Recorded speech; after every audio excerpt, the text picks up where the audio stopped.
All right, hello gamers, hello everybody. This is Bobby Gaines, otherwise known as Chaos Blur, proudly presenting the seventh episode of the Chaos Cavalcade. I guess that would be our seventh Chaos Emerald, and in fitting Chaos Blur fashion and fitting Sonic referencing fashion, we are going to have four Sonic games today of, well, actually pretty decent quality. I was going to say varying quality, but actually these are all pretty good games. I know they don't always get like the best rap, especially Sonic 4, episode 1 and 2, which we're going to check out today. But these are really fun games. Nonetheless, they came out around like the 2008 to 2011 era on the Xbox 360, which of course I'm playing today. And this was actually an era where I thought Sega was like really serious about bringing Sonic back to kind of the forefront, which it seems like they do every few years or so, and then they kind of stop trying, and then they try again. But 2008 was actually a pretty good time to be a Sonic fan because we had Sonic Unleashed, and then 2010, Sonic 4 Episode 1, which, say what you want about it, but it was kind of a fun game at the time. We're going to check it out first, actually. The fact that it was episodic, in retrospect, it really wasn't that great a game, episode 1 and 2, but we're going to check them out anyway. They had some fun moments. I guess what bothered me is that they were episodic, like they were only like 4 levels each, and like I feel like you could have just made episode 1 and 2 one game, and it still wouldn't have been that long, but anyway, it makes it perfect to stream for these little short streams, and I do enjoy these little short streams. The Chaos Cavalcade, just kind of an idea that I threw out there back in May, and it's obviously taken off pretty well. We've had like 6 episodes since it debuted, and this will be the 7th. So they're fun little ways to kind of just like get together, not take things too seriously. They're almost like a little mini retro stream, and I'm going to get to that a little bit later too, because I do plan to announce the release date and time of Retromania 48. So that's pretty exciting. But what was I saying? No. Yeah, we're going to have a fun time today. We're playing some Sonic games. We're going to start with the two that are kind of the elephant in the room, which is episode 1 and 2, and then we're going to get on to the two mainline titles, Sonic Unleashed and Sonic Generations. Xbox 360 actually got some pretty good Sonic games. It's a shame that the following console generation, or I guess many years later, PS4, Xbox One, didn't really get anything aside from Mania and, well, Forces, which is what it is. Now, Mania is a great game, but yeah, there really hasn't been like a true follow-up to Sonic Generations, in my view, really ever. I mean, Sonic Lost World was a pretty good game, but I don't think it really was like a sequel to Generations. Forces kind of made it look like it was going to be a sequel to Generations, 2017, but that game also fell short of expectations. But Sonic Unleashed, which is the game we're going to spend maybe not the most time playing, but it's going to be a game that I'm going to talk a lot about when we get to it. Sonic Unleashed, I thought, was a really, like, even still, I think it was a really ambitious game. It really like tried really hard. I know that sounds kind of like obvious, like, yeah, of course Sega's gonna try, but I don't know, something about Sonic Unleashed the first time I played it, like the graphics for the time still have aged incredibly well. We're going to see that today. It really established the gameplay style that Sonic is still using to this day. I mean, Sonic Frontiers, for as much as they say it's going to pioneer Sonic, it seems like they're still using kind of the Sonic Unleashed model of gameplay. So Sonic Unleashed came out in 2008, and I think it's like as good or better than most of what Sega's put out since. But anyway, I'm not going to spend too much time. I've already spent 6 minutes on this intro. We're going to go ahead and check out the first game on today's docket, which is Sonic 4, Episode 1.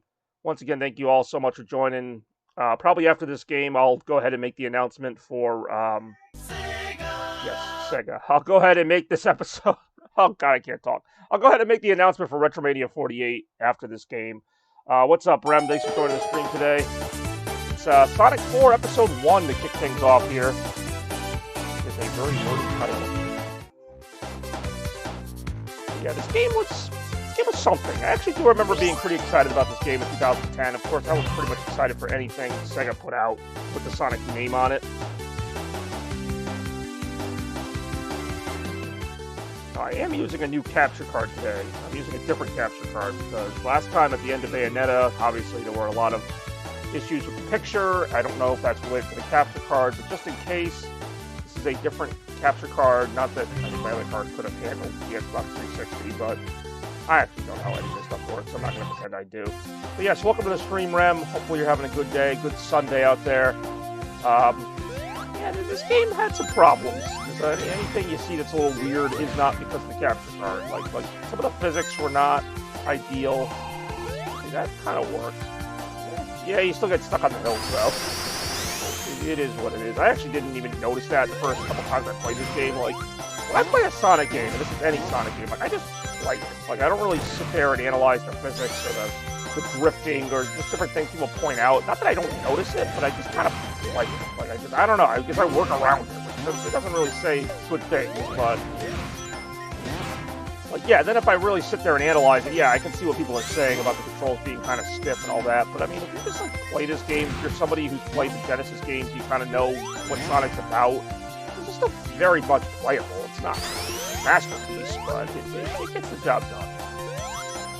Like I said, this is a game that admittingly has not aged well. We're going to see Sonic Unleashed today, which has aged very well, I think, despite being an older game. Oh yeah, you also get an extra life, like, every second of this game. I have 999 lives. Oh, damn it. I'm feeling very sickly. Better stop being sick immediately. Yeah, thank you for tuning in. I guess at an appropriate time, too, while you're working on Amy Rose cosplay. We're looking at Sonic games today. It's a Sonic Xbox special. Yes, they play on words of the popular Sonic cartoon, Sonic X. Also, well, no, it actually came out before this. Yeah, I digress.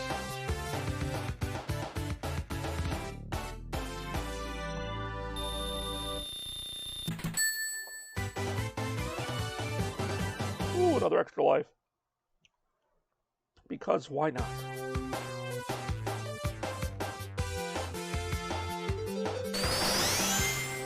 I'm also curious how long it would take to beat this game. I feel like I could beat this game in like 40 minutes, but we'll see how I feel about that. Episode 2 actually was better. A lot of people don't like Sonic 4 Episode 2 for some reason, but I think it actually improved on the first one. It's still nothing great, but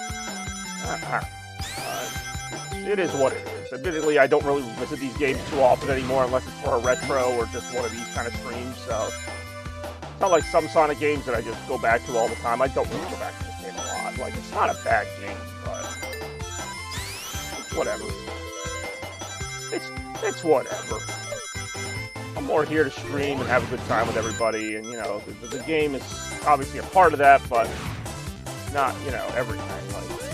I'm here to talk to my friend Lena Rem. I'm here to talk to whoever else shows up here for a little Chaos Cavalcade action on this Sunday. God, I keep doing dirty words. What the hell am I even talking about half the time? I watch some of my videos and streams, and I'm like, what am I talking about? I just go on these tangents about nothing. I talk for so long, it's like I'm up to say something, right? I'm really not. But that's a damn thing.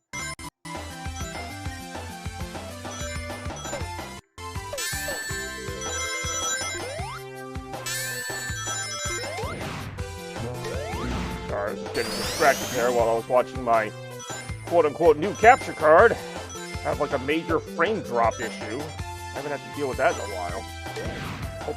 Actually, I'm hoping that's just a capture card and not some other problem, because I spent forever trying to fix that crap. I love streaming, you know? If it's not the internet that's going wrong, it's one of the devices, it's the audio, it's the video, like, it's like, it is what it is. Like, if that's all that happens, then fine. Like, I'm okay with a little issue here or there, but I actually always really like the music in this stage. Almost reminds me like Sonic 3D Blast music, which I love.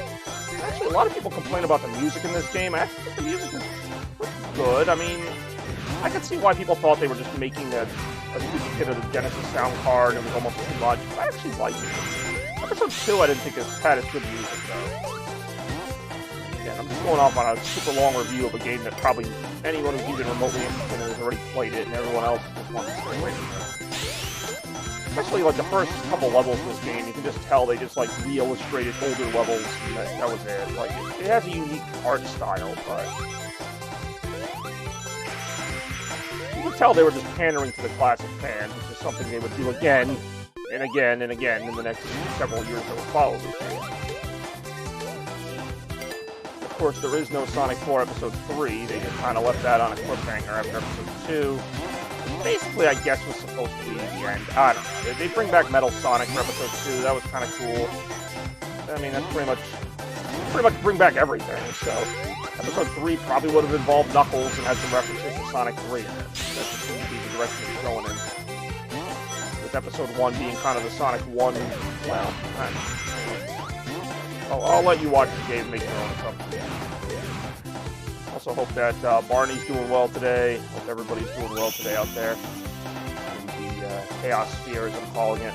And like I did mention, and I do plan to keep this word, I am going to announce the release date of Retromania 48 after this game. However long that might take.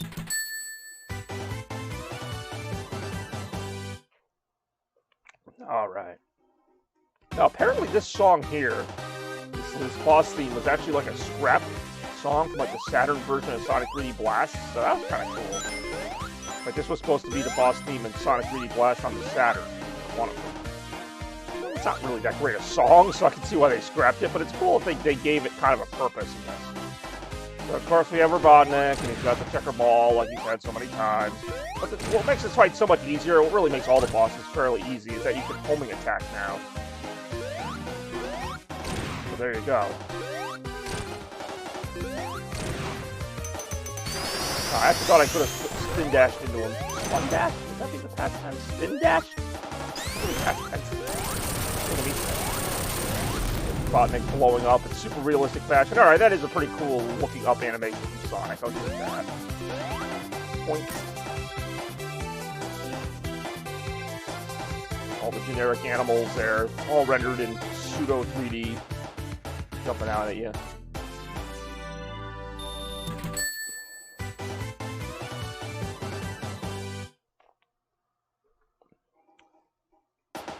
Now we go to Casino Street Zone. If this looks and sounds familiar, it's because it is an exact duplicate, more or less, of Casino Night Zone. And I do remember being disappointed even then. First time I saw, like, they started to reveal some of the zones in the game, and it's like, okay, Splash Hill Zone, Green Hill, Casino Street Zone, Casino Night. And it's literally not like an original idea in this game, basically.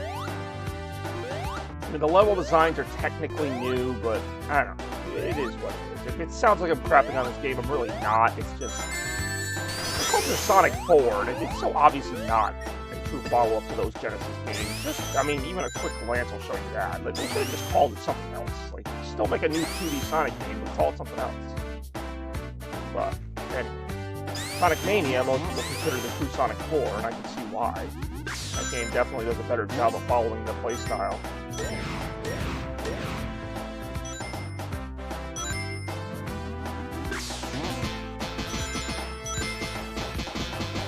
Of Sonic Mania, which we kind of were for a second there. Apparently, Simon Tomley, who was one of the developers of Sonic Mania and also one of the people who helped support the Sonic games for Sonic Origins, was not very happy with how Sega handled the Sonic Origins compilation, particularly Sonic 3 and Knuckles. He said there were a lot of glitches that, you know, they weren't able to iron out. Basically, they rushed it, which is a typical Sega thing to do. And that's kind of sad to hear, especially when someone like Simon Tomley comes out, because he's a big Sonic fan, obviously. He works for Sega at times. He's one of the big Sonic developers, really, right now, out there. So, for him to come out publicly and say, basically, hey, don't blame us if Sonic Origins seems unfinished, it's because it was. That's a pretty damning blow for Sega, who already had their own PR issues with Sonic Colors Ultimate, which I kind of am disappointed in Sonic Colors Ultimate now that I've had time to look back at it. Like, it was okay. And I mean, I'm a big Sonic Colors fan. Like, I love Sonic Colors. But, like, the port of Sonic Colors to me was less than ideal. And all they had to do was basically just make that game again. Like, it's not like it was a overly complicated game even when it came out. So the fact that they couldn't get it to run well on PS4 and everything just really just bad. Like, it's just a bad look in general. For a company that already has just a terrible reputation for, like, rushing games as it is. And they would rush a port of one of their actually, like, polished games. That's just a bad look. That's all I'm going to say about it.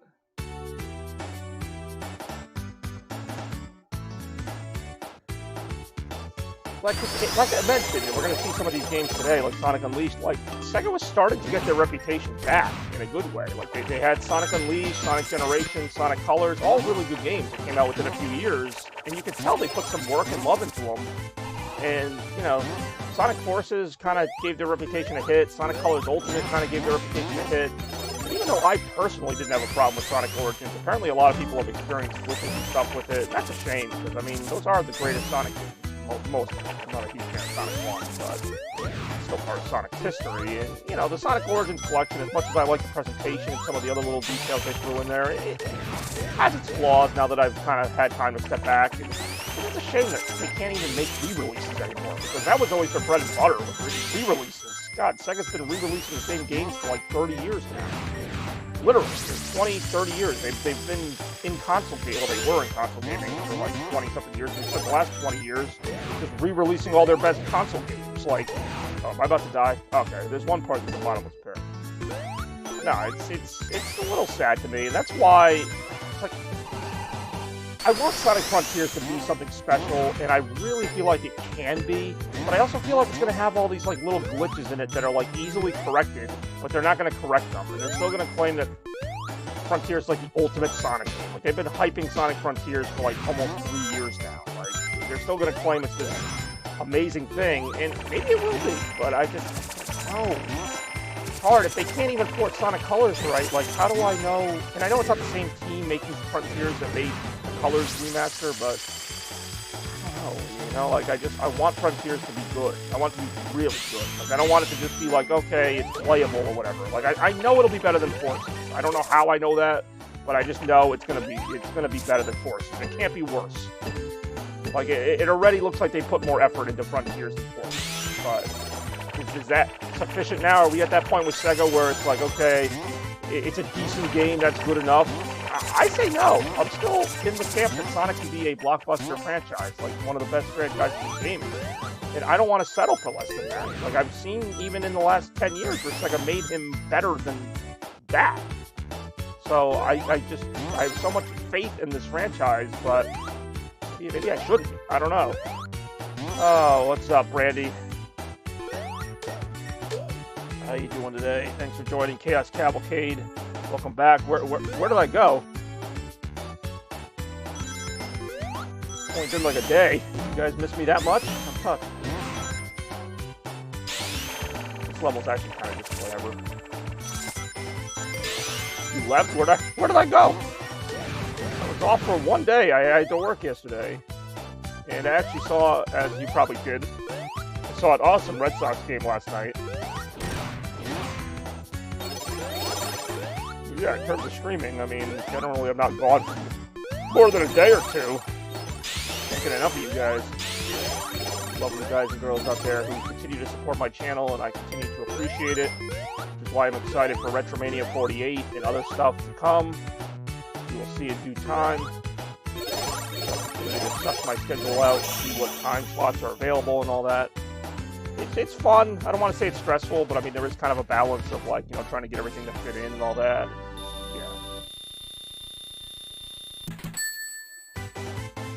Yeah. It's definitely worth it for you all. I do enjoy doing this at the end of the day, despite the issues with the capture cards and all the other little glitches I have to deal with. Like, it is fun to do these. It is fun to play these streams and just have things work out the way they are. It's fun to talk to Ram and Toaster and Bex, Randy, Spidey, all the people who show up to my streams, you know, people like Shads and Strapbacks who show up once in a while, whoever it is, you know, it is always a treat. I don't know what's going to happen, so even for me, and I'm the content creator, even for me, I don't know what I'm going to get. That's kind of cool, and I just did that. I haven't played this game in a little while. This level I remember being a little bit annoying with some of the canon things, but at one point, I like memorized this entire game. Like, it's not a very long game. I haven't played this in a while, so I've kind of lost some of that memory. Like that. The game relies a little too much on the homing attack chains. Episode 2 is better. We're going to see Episode 2 in a little bit, but I hate this gimmick. They brought this back from freaking Sonic 1 with the platforms where you kind of go up and down. Almost reminds me of Spring Yard Zone.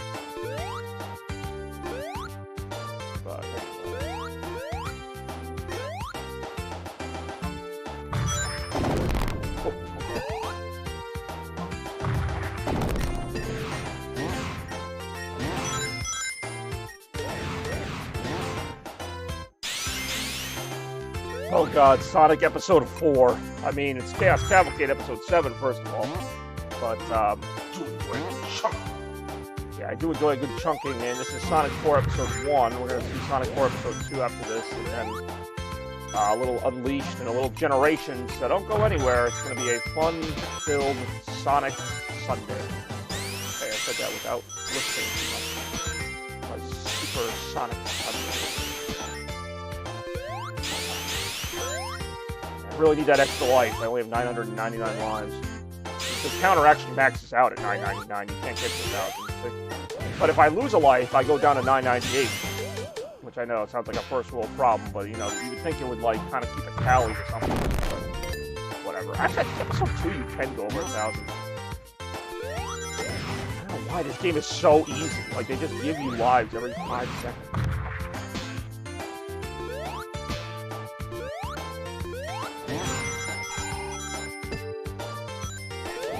Oh.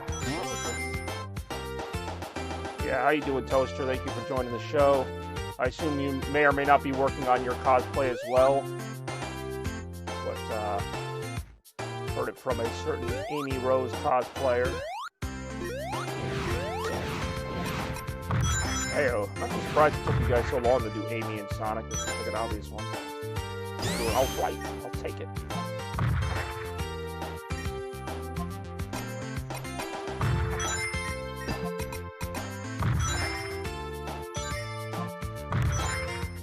This song I'm not a huge fan of. Like, it's almost like too mellow.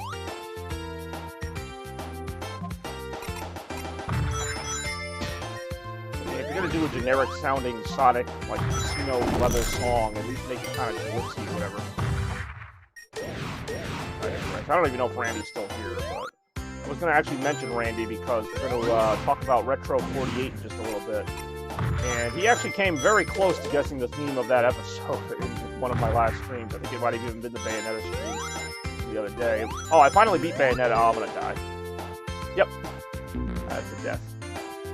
That's a death by Snoo Snoo.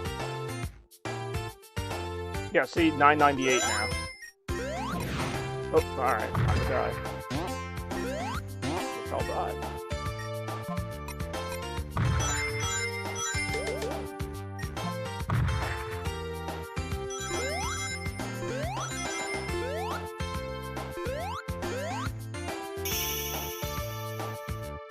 Yeah, Sunday afternoon. Let's have some fun today. Nice day out. Nice summer afternoon. Go ahead and take on the boss here, which of course will be a ripoff of the Casino Night boss, because these are all kind of ripoffs of other Sonic games. Dr. Robotnik's party. Alright, let's see what Robotnik's got at the party.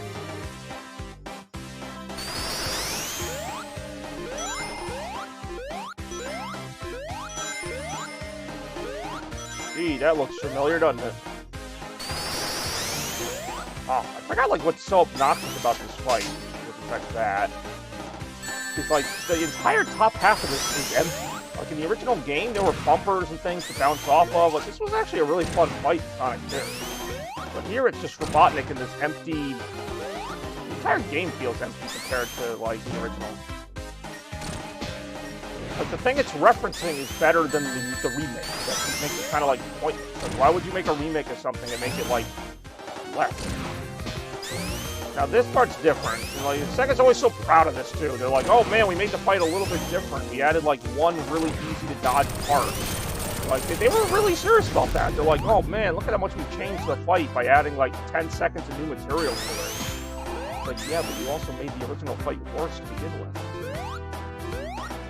I mean, that's every fight in the game, by the way. Almost every fight in this game references another boss, except they add like a gimmick to it. I will say the Mad Gear boss, which is a reference to Metropolis Zone, because everything's a reference to something. That boss, they did kind of change up enough to make it a new fight, or newish.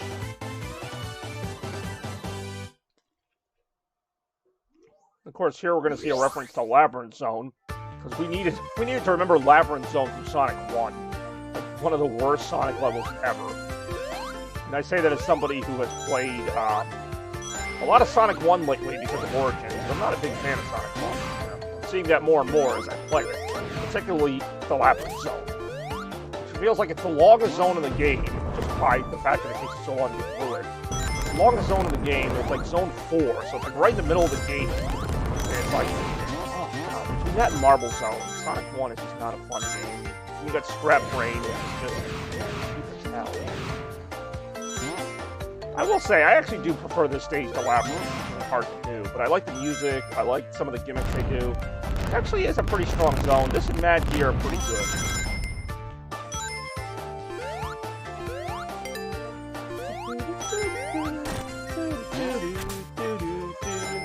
actually like the music of the original Labyrinth Zone. It's one of the few strengths of that level.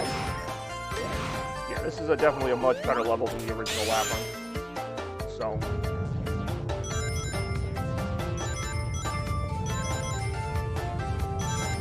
they try to have a story for this game. I have no idea what it is. Like, every level is like something to do with Robotnik's master plan that you never find out what that is. I guess it's just to bring back Metal Sonic, because that's really all he does. And he brings back the Death Egg in episode 2. Basically, how many old Robotnik things can you reference in this game? That's basically what both these episodes are about.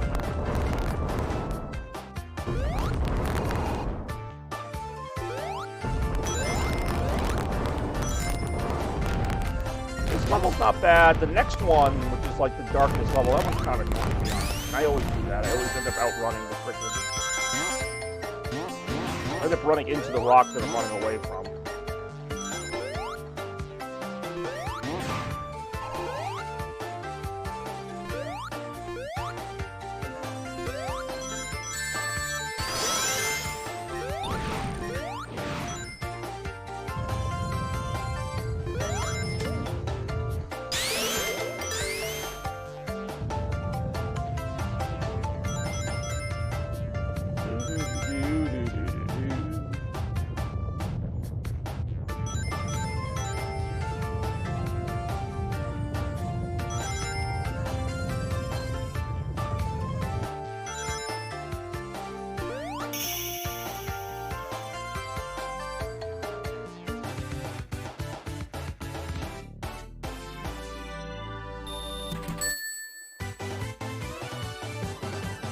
Might actually be my least favorite zone in the game, just for one particular puzzle type of thing that just doesn't even feel like a puzzle. It's just kind of a cheap little combination thing. This is actually one of the few zones I might just go supersonic in, because if you go supersonic, you get rid of this darkness thing, and you can just see the entire level.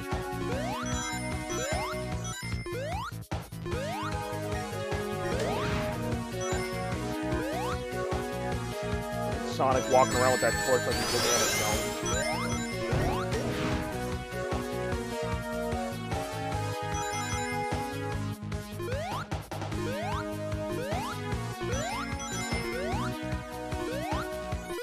It's not bad, I'll give it that. This is still a lot better than the original Labyrinth Zone. That's not saying much. In fact, I think Act 3 references the most of Labyrinth Zone in the water section.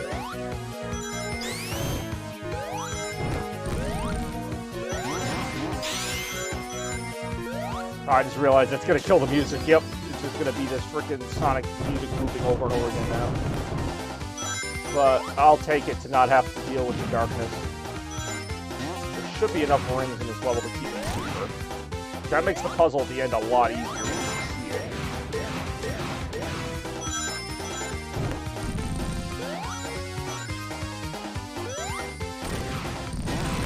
it. It's kind of funny though how Supersonic basically negates the one gimmick of this level.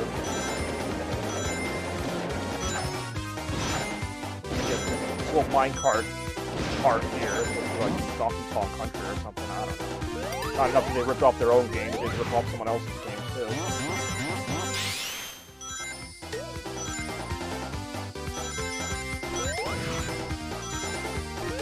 Oh, okay, yep.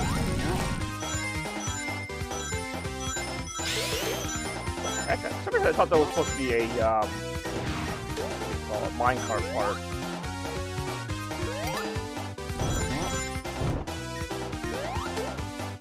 Sonic's jump makes this so broken too, like Supersonic's super high jump.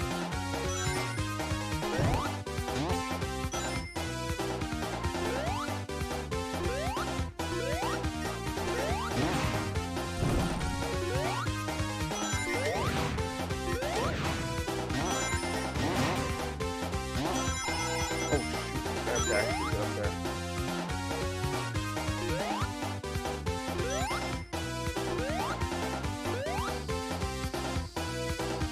Blow it up.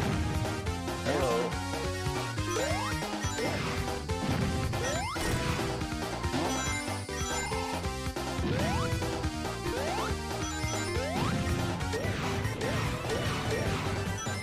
Oh god, I have so many rings.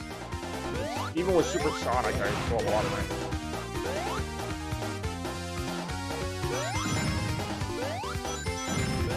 Super Sonic will be playable in Frontiers. Like, if you can unlock the maps in the main game and just run around the open world with him, that would actually be kind of awesome.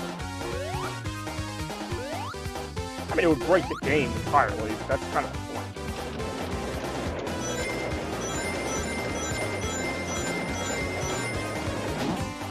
I don't know, Super Sonic's always been a uniquely Sonic thing, which I've always enjoyed. Like, the fact that there's a way to get all the emeralds in the game and become this temporarily invincible character in a 2D side-scroller game, like, I just always thought that was really neat. Like, that's not something like... I know other platformers have, like, an invincibility thing, like Mario has the Superstar, other games have something you can get to be temporarily invincible, like, as a power-up, but, like, an actual buff to the character that turns them into a super version of themselves, like, that's pretty cool. I mean, I know Dragon Ball Z did it or whatever, but... No, I've always appreciated that in a Sonic game, that, like, Super Sonic's always, like, this unlockable thing. So I'm glad they got back to that in this game. I do wish games like Sonic Adventure 1 and 2 had, like, a playable Super Sonic in the main level. Yeah, this is obviously a reference to the original Labyrinth Zone, otherwise known as Hell on Earth. I have to try out how much this level is underwater.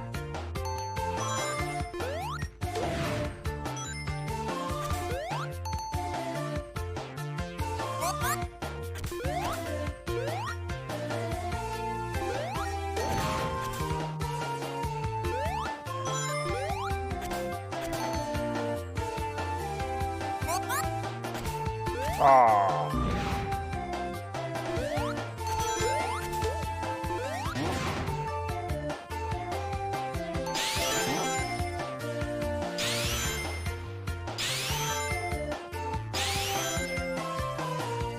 Oh, I hate this part. Not too hard here, but there's a part later with spikes that's just very difficult to figure out what to do. This is obviously a reference to the never-ending water slide in Sonic 1.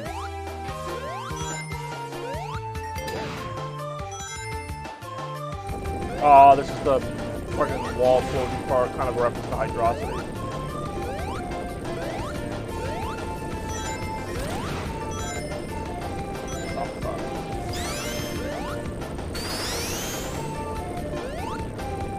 Oh, I almost died there. Doesn't help that you're slower underwater.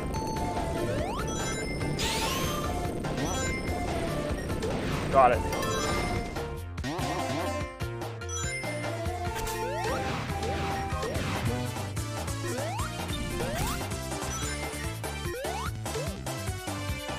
Hello.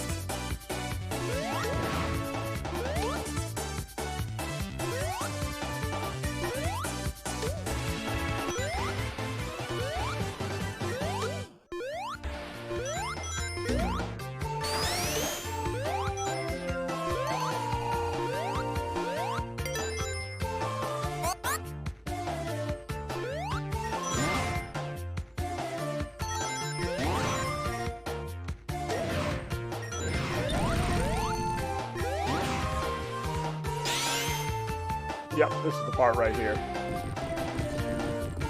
You, like, have to get the water to drain that thing out, but then you, like, also end up, like, hitting the spike or whatever. Yep, I freaking always hate this part.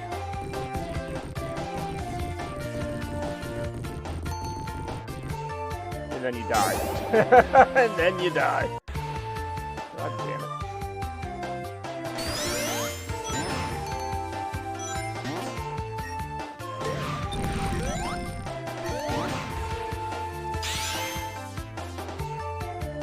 How I beat this without dying.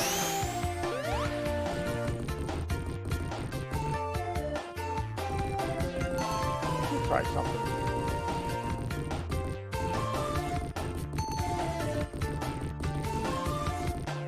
No, I actually didn't. That's just how this game is.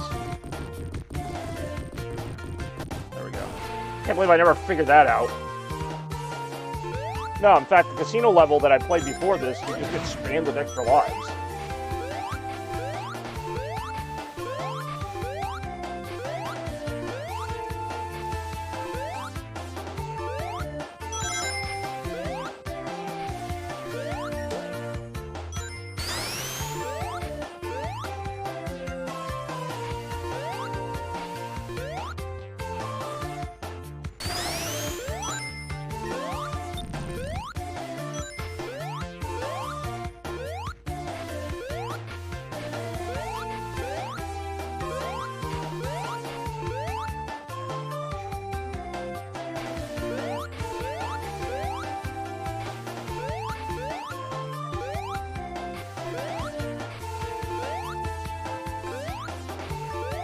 What am I trying to do here?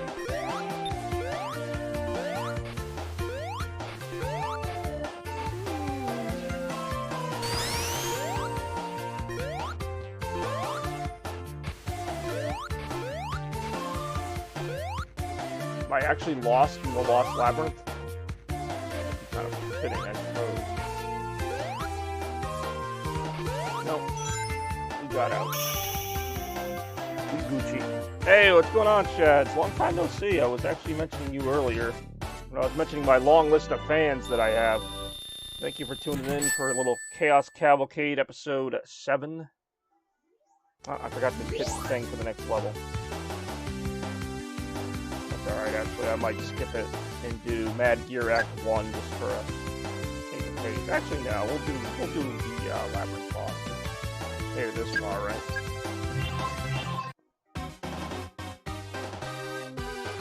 Oh, you're just in time, too, because right after this boss fight, we're going to go ahead and announce the release date of episode 48 of Retromania. Wasn't on Twitch lately. Well, welcome back. Good to have you here. This is, of course, a reference to the Sonic 1 Labyrinth Zone boss, but now it's awesome. What a huge difference that is, right? But I always hated this boss, and I still hate it now. God damn it again. I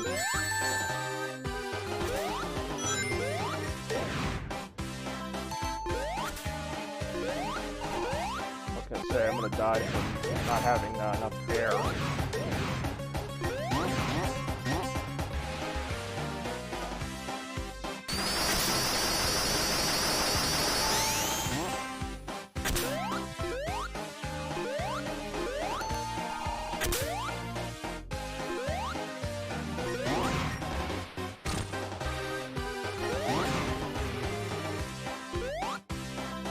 Here we go.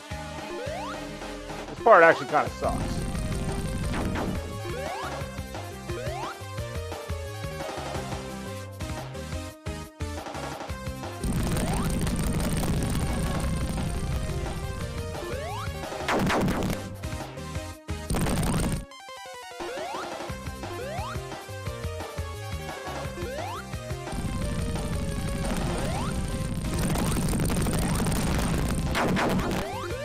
Really?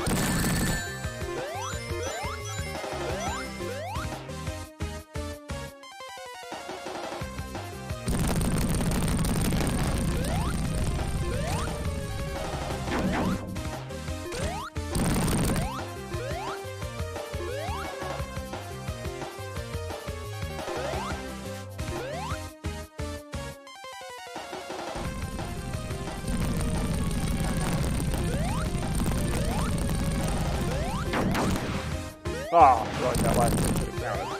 But what do I know? Not much, apparently.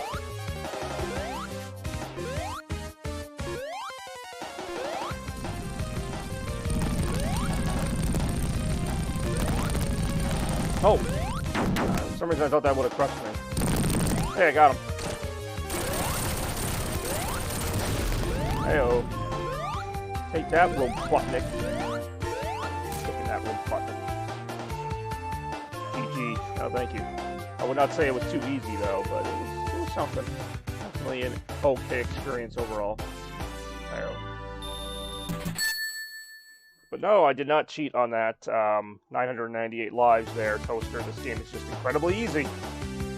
Which we'll see a slightly harder game now with Episode 2, but not before I announce Retromania 48, which will be coming out this Thursday, July 14th at 1 p.m. Of course, I say coming out, it'll be live, but you know what I mean. Retromania 48, 1 p.m.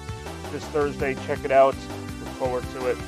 It's going to be a fun episode. My friend Randy actually kind of guessed what it's going to be about, but of course, pretty much everybody missed that, so that's fine with me. We'll just have to see for ourselves when Retromania 48 comes live to Twitch on July 14th. At 1 p.m. For episode 2. No, not Sonic Chaos, although that is an okay game.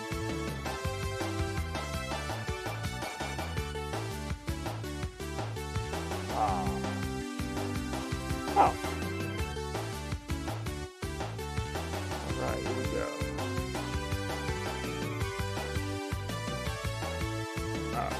go ahead and exit out of this one.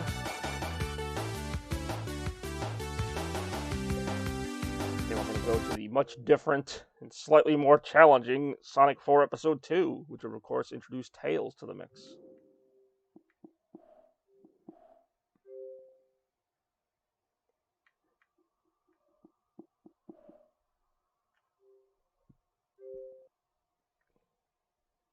Online interaction is not rated by the ESRB. I forgot there was an online mode to this. It's like nobody ever played it. Sega! I do enjoy Sega sometimes. Sometimes.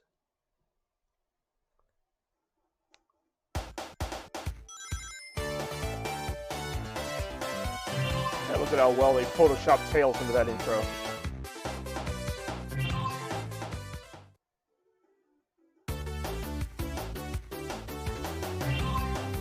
A new frontier, a new Sonic frontier, perhaps? Actually, I don't think I got all the Chaos Emeralds in this game. Special stages were actually kind of difficult. Yeah, I'll let this play out.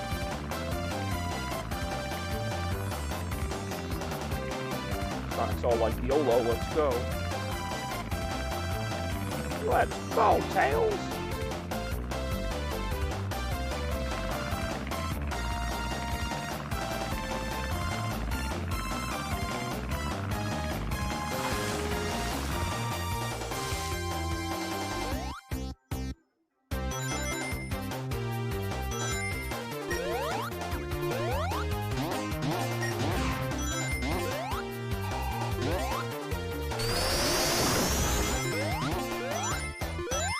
Yeah, I only have 263 lives in this game, so I wasn't as good as this one.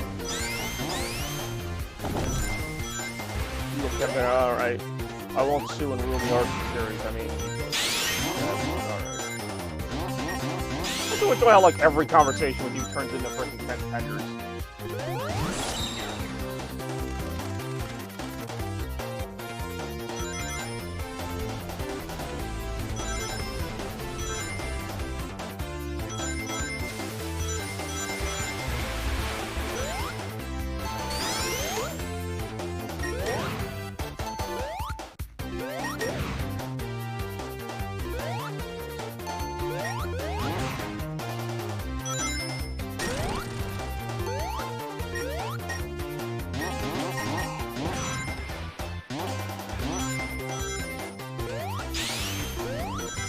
John be like, I don't need to.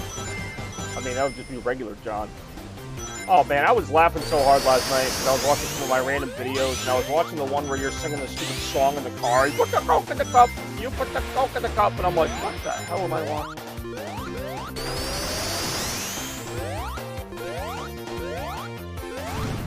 Oh man, that was a weird slip on the platform.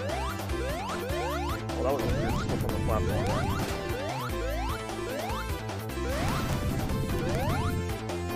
Oh. Can I just, like, get Tails for most of this? I really could.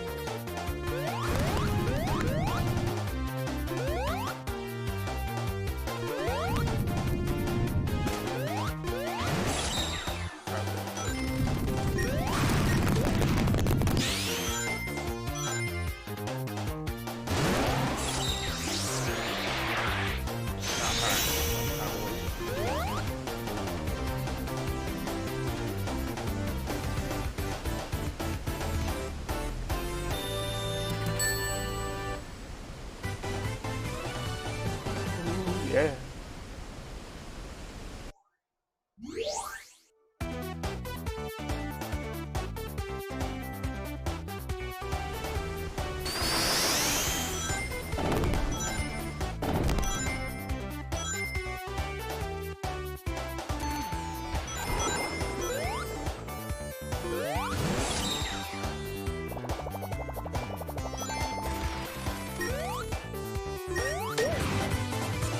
You really just play the extra life music and the invincibility music at the same time. Oh lord. At least they tried without much.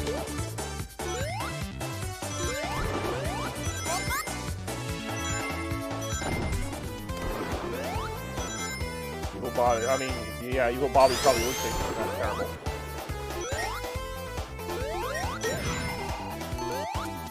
what would evil toaster cartridge say?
I will say, this game did try more. Like, Sonic 4 Episode 2 I actually thought was a pretty good improvement over the first one. Like, it kind of looks a little better, it plays a little cleaner.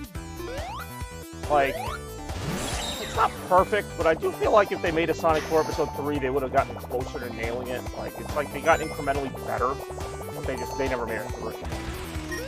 Well, the final boss of this game sucks, but the Metal Sonic fights are pretty good.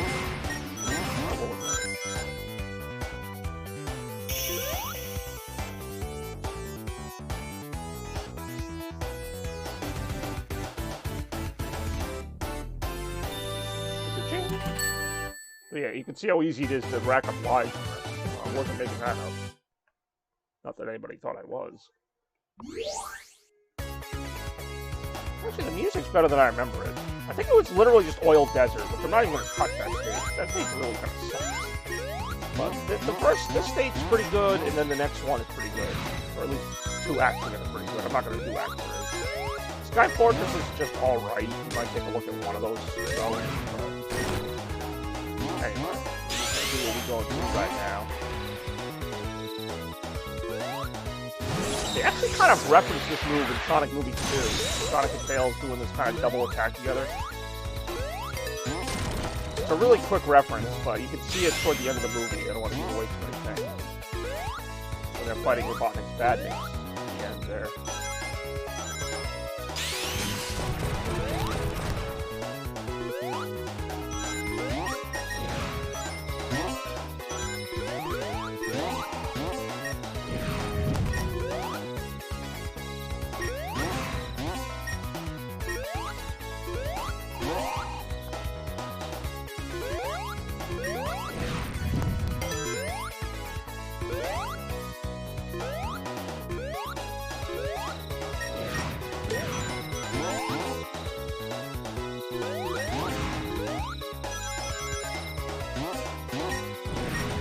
I actually thought it was kind of creative having the homing attack, like actually hit platforms instead of just enemies, like actually some gimmicks like that. I think it had some decent ideas. It wasn't like the best, but I feel like if Sonic 4 had started like this, like there was no episode 1, and then it improved from here, it would have been a pretty good game. But like this is unfortunately as good as it got. Like, episode 1 was what it was, and then this one was like a step up, but not high enough to really elevate the whole experience. You can't play the 2 games together, so it's like, what was really the point? Like, usually you have 2 episodes. I thought they were gonna like release like a whole game at some point, or the whole thing together. But they never did that because I don't think either of these games really sold that well. I mean, I would have at least liked to have seen an episode 3, and then maybe I would have had more respect for the game. It would have been like 12 zones, same length as Mania. It would have had a decent amount of content. These aren't short levels; they are pretty long levels for Sonic. But it's whatever. Never happened. Doesn't count. I guess that wouldn't have worked too well, because I guess the physics engines were different for episode 1 and 2. Like, episode 2 was actually better physics. Not great, but you can tell Sonic's a little heavier like he was in the Genesis days. Whereas in episode 1, he's like super floaty, but the level design also kind of catered to that, so if you put the games together, you would have had to like rework one of them for it to really work. I mean, I don't really know. I know Sega can't handle that. Like, that sounds like it would be like an easy enough thing to do, but Sega can't even like edit like one thing in a game. Like, they're seriously that lazy. Like, if Sega was a student in class, they'd be that guy that always shows up, like, 20 minutes late and just, like, falls asleep in the corner and, like, passes the exam with, like, a D, but never makes any effort to be better than that. That's Sega. It's like, okay, we're going to show up and do the bare minimum, but just don't expect us to go nuts. There's a lot more rings to the bosses in this game. This I actually liked. This got me the first time with Robotnik here. I'll show you what I mean in a second.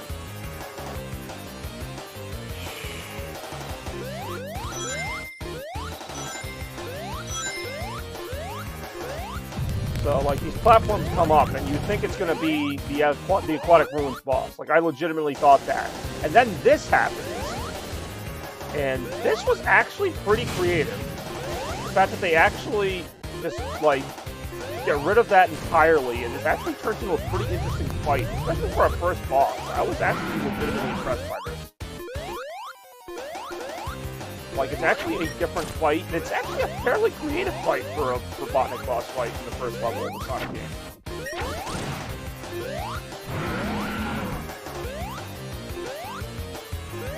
I'm trying to remember how to beat this, actually.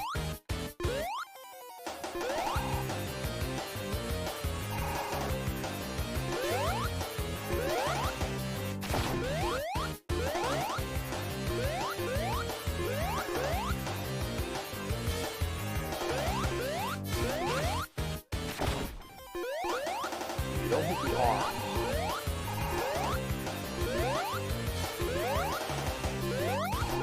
Okay, definitely don't hit the arm.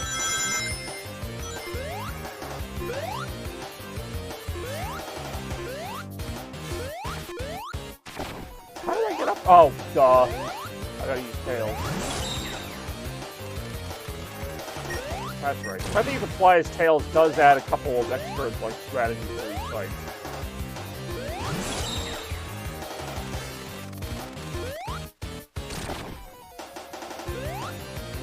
Yeah, and then it does this a little harder.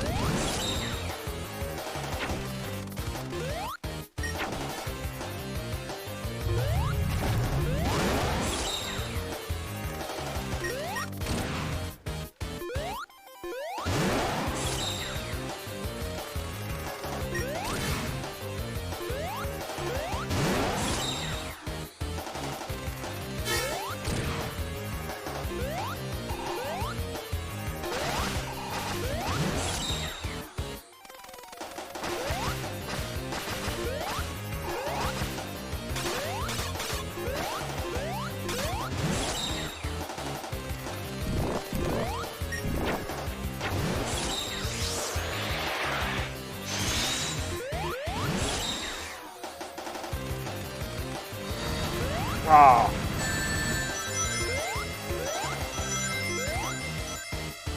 Oh.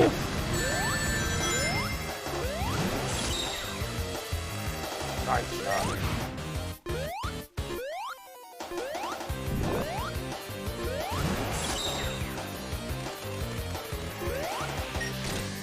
Got him. Pretty decent fight though for the first fight. Had a few phases.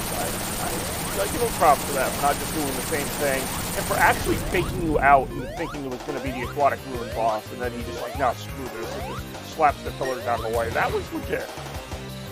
Actually, one of my favorite parts of this game, to be perfectly honest. That and the next boss fight we're going to see. So the bosses were actually pretty good in this game. Even the Oiled Desert Zone boss, which I'm not a big fan of that level, but the boss was creative. So we're going to go ahead and get into, I think it's called White Park, something like that. It's not a very creative name, but it is kind of a fun level. Something different, too, which is nice to see.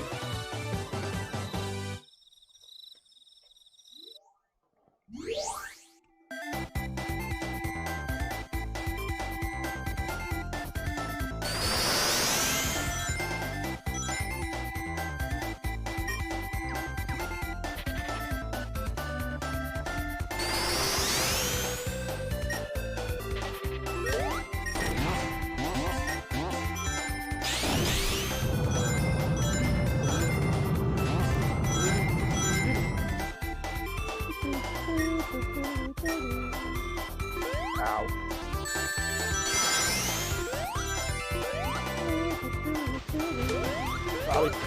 Speaking of gay rights, John Lee is not here today. If he was, we'd have a serious discussion with him. My next guest, John Lee. John Lee, you have the floor. I actually didn't think that was all that funny, to be honest, but some people thought it was hilarious. But if you want to see some real hilarity, check out Retromania 48 this Thursday at 1 o'clock. I mean, he doesn't. He comments on random stuff you post. I mean, Kurt likes you too. I can't think of anyone who doesn't like you that I know. Oh, Josh.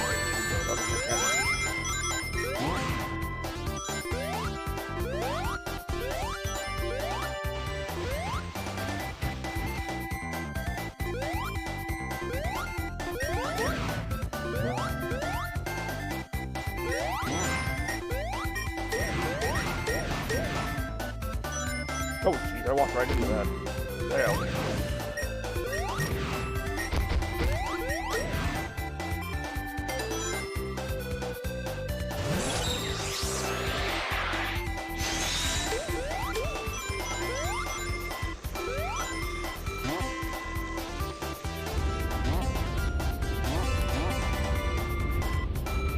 No.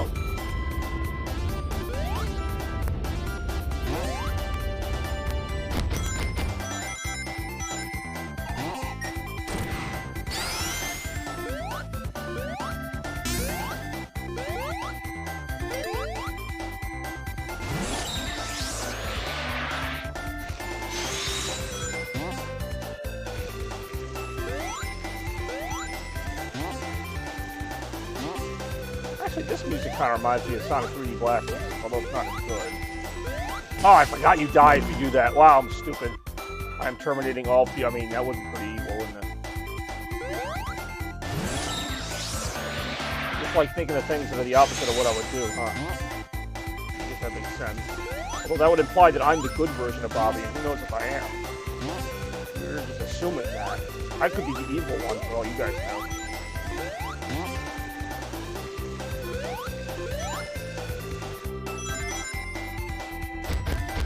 What the heck? Alright, there we go.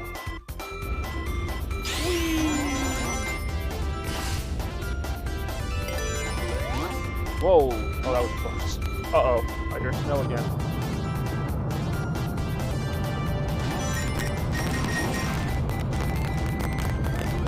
I got my life back anyway.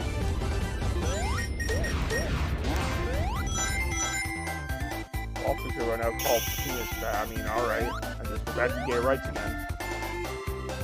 I missed the very obvious glowing ring there. Somehow.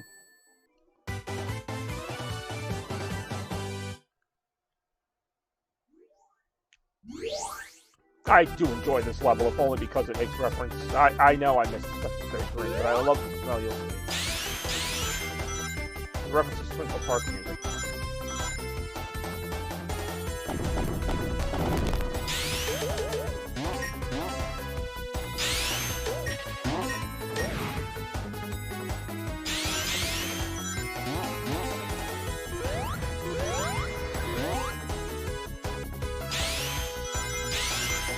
Or, I mean, it might. I don't think he's in the level, though.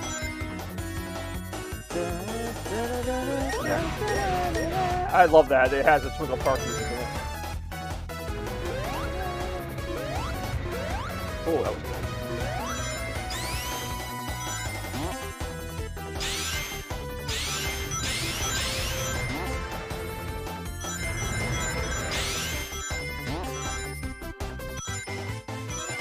Annoying music spams again. So, I mean, it does. That's what I literally just said that. It has the Sonic Adventure music in it.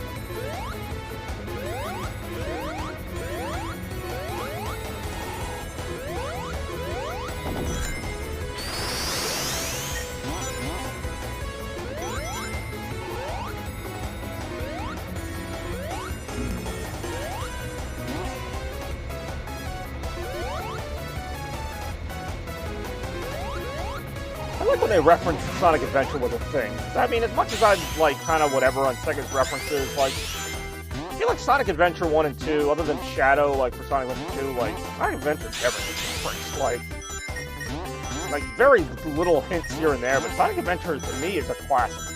Like, especially now, it's like 20, 30 years old now. Not 30 years old, it's 20 years old, but like they never reference it. Jeffrey's Unique Expedition. I mean, all right, expedition, I guess. Like, if they're not gonna remake Sonic Adventure 1 and do like a real like remaster of it, then like they should definitely like have more Sonic Adventure type of stuff. Which it looks like Sonic Frontiers will at least have a couple references with Big the Cat and stuff like that in it. But Sonic Adventure just such a like. The more I think about Sonic Adventure, like I just love that game so much. I love SA2 as well, but I feel like SA2 gets referenced more often. Not as much, but still often. Sonic Adventure, I feel like, is just a lesser one for some reason, even though I love it. Like, just from Sega's perspective, like, SA2 probably sold a lot better. I feel like the GameCube version probably sold a lot of copies, whereas SA1, the GameCube version probably didn't do that well. For whatever stupid reason, they were using it second, and they also did a lousy job porting it. I do enjoy this fight, though. Anytime I get to fight Metal Sonic on a moving roller coaster. I love that thing. Sonic SA2 had stages I liked too, but like I feel like SA1 was just a better like I don't know, it felt more like a classic Sonic game. I'm about to die. It felt like more of a classic Sonic game. Like with you had the amusement park level, you had Speed Highway, Emerald Coast, Final Egg. Like it had something that referenced everything while still feeling like a new thing. Casinopolis, like it really checked all the boxes for like a classic Sonic game, but it's 3D. And it had like the best story, or one of the best stories in a Sonic game. So if it wasn't for Big the Cat, I mean, it would be like a near perfect game. Like even E102 Gambit, like one of my favorite game stories ever, and it's like an extra mode, basically like that made way for the shooting stages in SA2, which I thought were a lot better. But I even like the Gambit stages in SA1. That's why I say almost. I think I like SA2's story a little bit better, but I still really like SA1's story, because if you think about SA1, it was like 6 different stories in one, and everybody had like a different reason for wanting the Chaos Emeralds or wanting to like fight Robotnik or whatever. Like, some people had a bigger stake in it, Knuckles with the whole Master Emerald legacy and all that. Like, it just did a better job, I thought, tying all those stories together. Except for Big Cat, it's kind of pointless. The other ones all had a motivation for or against Robotnik, and there was just like, I don't know, to me it was just a lot more interesting, but I still love that thing too. Oh, SA1 Casino is great. Like Nights in the Dreams references. Dreamcast had so much, as much as I love Dreamcast, like, Dreamcast had even more potential than it ended up having. Like, there could have been like a Nights in the Dreams game on the Dreamcast, and Nights in the Dreamcast, and the title's pretty much there already. And the only reason there wasn't is, of course, the second Dreamcast was canceled prematurely, but I mean, there were so many great games on the Dreamcast in just a couple of years. SA1 and 2, Power Stone was the second, Crazy Taxi, all of those games. Emerald Coast was amazing. Of course, the first 3D Sonic level many of us played back in Toys R Us back in like '99.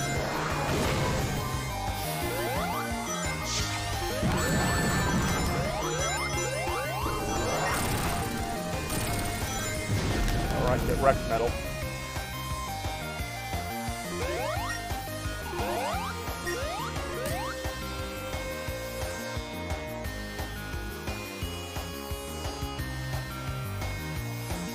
We're just standing here for an unusually long time after beating that.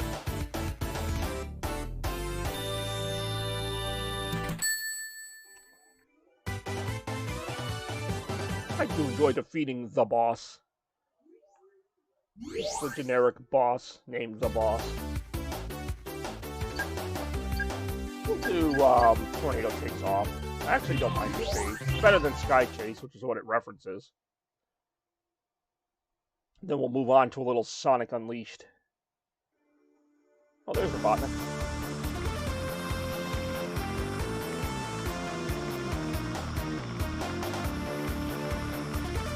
Follow him. It's like he's right there in front of you. How are you not catching him? And why is your plane like as big as Robotnik's thing? Oh, shite. There we go. Wallace and Gromit are alright, I guess. Ooh, it's Metal Sonic. Flying some kind of whale thing. Yeah, Wallace and Gromit are okay.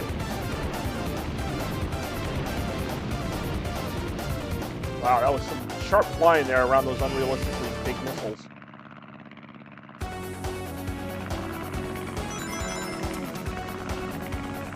And okay, I mean, maybe. I guess you figured you couldn't get the real Sonic, you may as well get something kind of close.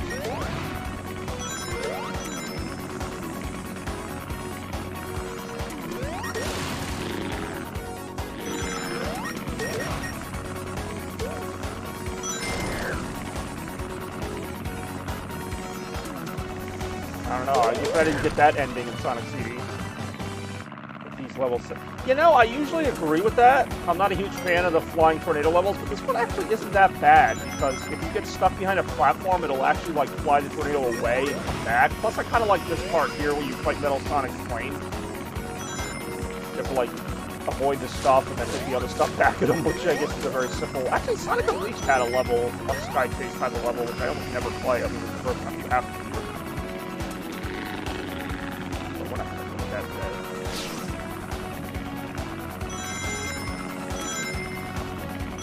I played Sonic Battle on Game Boy Advance. I had that in a retro stream. It's a fun game, but it's actually not that good to stream. It's just it's so chaotic when you play it. With that stupid, like, top-down 3D type of style. It's really... Like, I can appreciate it, but when you play it on a bigger screen, it doesn't really scale well, and it's just not entertaining, really. I don't know. It's a good game, though. Actually, Sonic Battle surprised me with the story, and just, like, how decent it was. It wasn't, like, a classic or anything, but it was a pretty good game. For all the games that get crap in the Sonic franchise, there actually are some, like, hidden gems. Like, Sonic Advance 3 is one of my favorite games in the Sonic series. Sonic Battle is decent.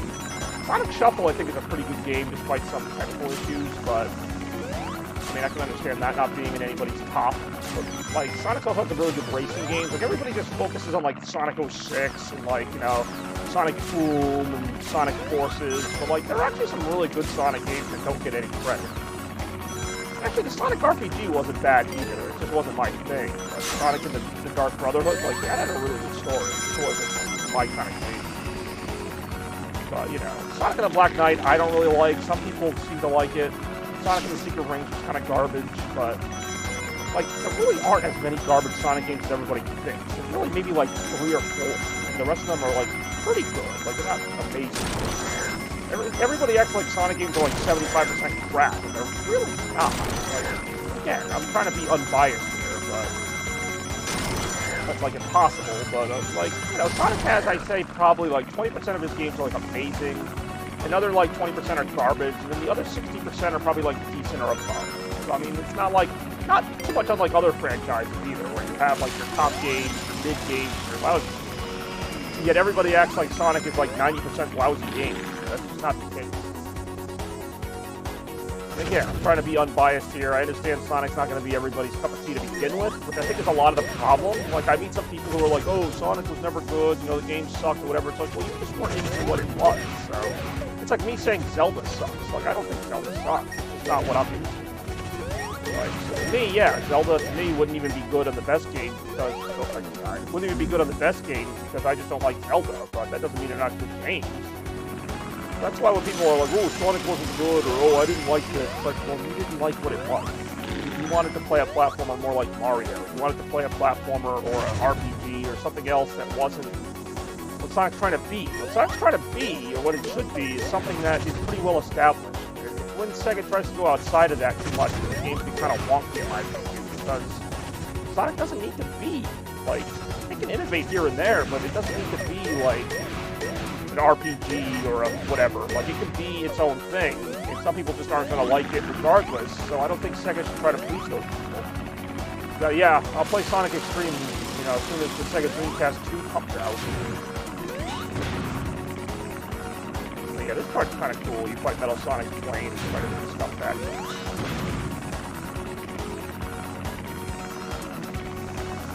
Well, this game actually isn't that bad.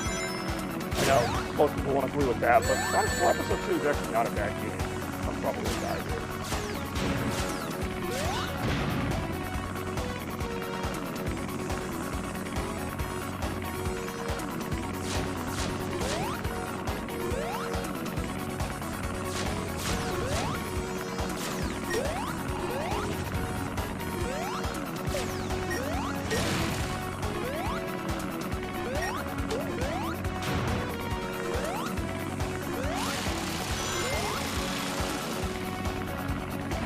Shoutouts to Bonnie.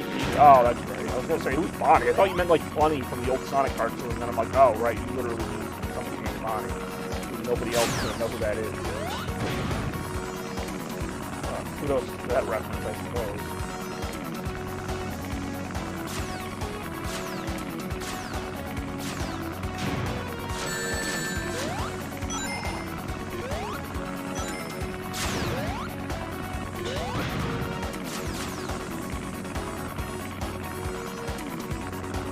I guess I always like the colors of this level. It's like very vibrant red, white, and blue.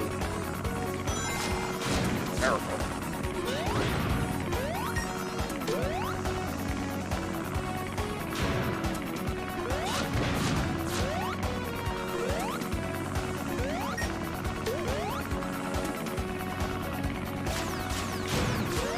Yeah, no, I really like this level. Yeah, the music kind of reminds me of like the Sonic 2 bonus round or something. And then, of course, this goes into freaking like a, what do you call it, Wing Fortress type of ripoff. Hey, welcome back, Randy. This is pretty awesome.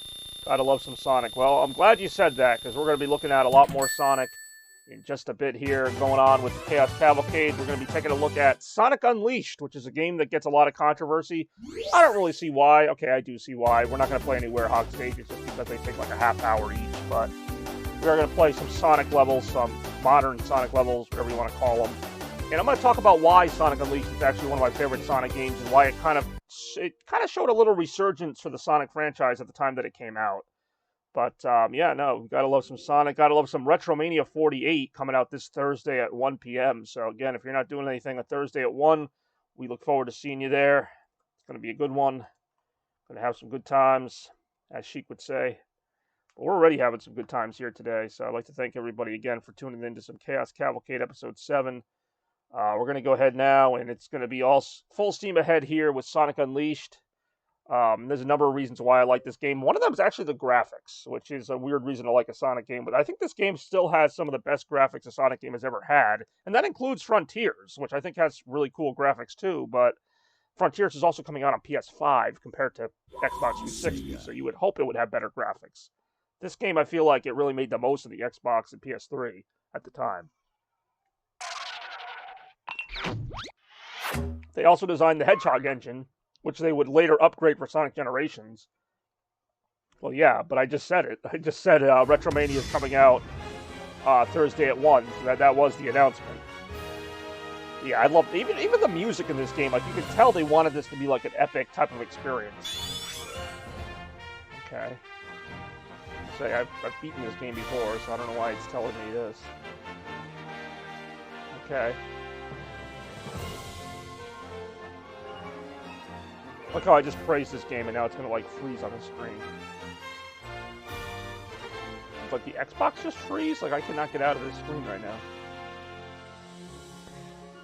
Oh, hold on. I just did that on purpose because I wanted to, there we go. Wanted to see if I could get the game to come back, and it did. Please reconnect controller.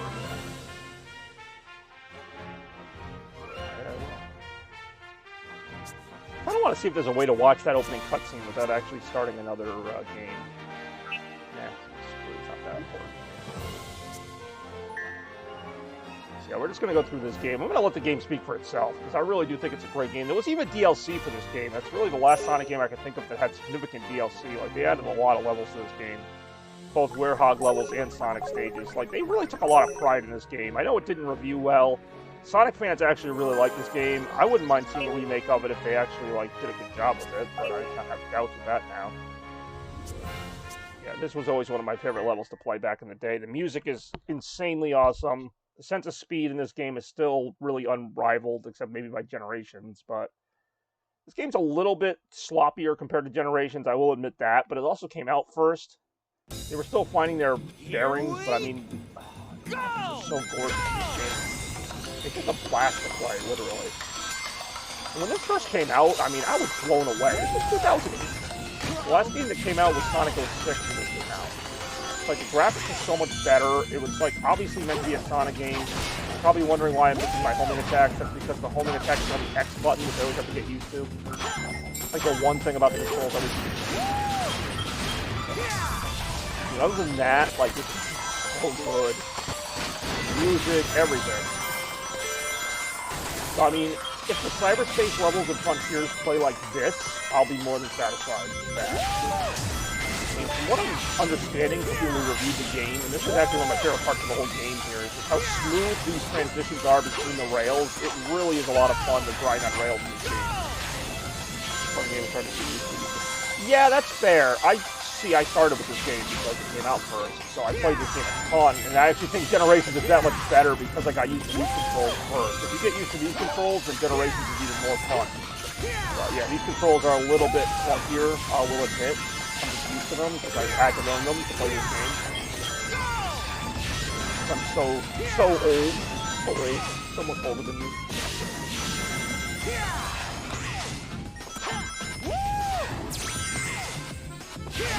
What amazes me the most is that Sega actually came up with a fun gameplay style with Sonic, and they stuck to it. Because I remember being scared that, like, oh great, this game didn't review well, Sega's going to completely revamp the gameplay style next time, but they kept it the same for Colors and Generations. So good for them for actually figuring it out for a few games there. In fact, a lot of people call this the Boost Trilogy with Sonic Unleashed, Colors, and Generations, because they actually do follow sort of a continuity, like each game kind of has a plot that goes to the next one. It's really the only time you can say that. Because after that, they kind of just get rid of all the Sonic games in the next couple, but... Oh, I just messed up again. I always do that. I always think that the homing attack being on the X button still screws me up. Still screws me up! God damn it. This actually was a hard game, too, for a 3D Sonic game. Like, I died a lot in this game. Yeah, I did not like, and I've actually heard that I've heard some people like Sonic and the Black Knight, like for the actual game. I just didn't. I tried it. It is better than Secret Rings, which is hard to do, but it's just not fun. It's like playable, it's more playable than Secret Rings, but that doesn't make it good. It means I have to battle with it less. Yeah, I'm clearly not as good at this as I used to be. I used to ace this level. I just think this level is dead. My pitch. Alright. I like if you get an E rank in this game, it actually gives you like a bad music, like a off-key music for a base key.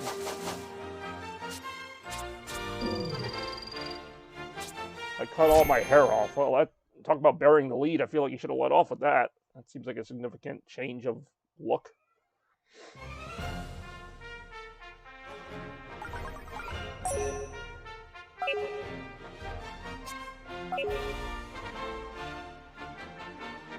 If we have time, we'll check out some of the DLC acts. They're basically just harder versions of the main acts. There are a couple new ones, though, that are pretty cool.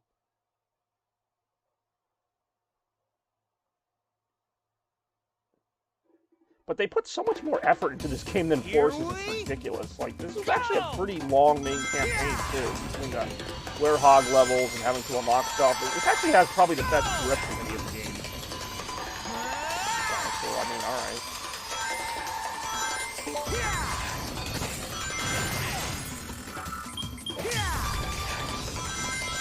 God, I love this game. This was basically the headline of Christmas 2008. It was. I don't remember. This is the Africa level. I think the real name of it, but it's called the Africa level. Savannah Citadel, I think is the real name of this level.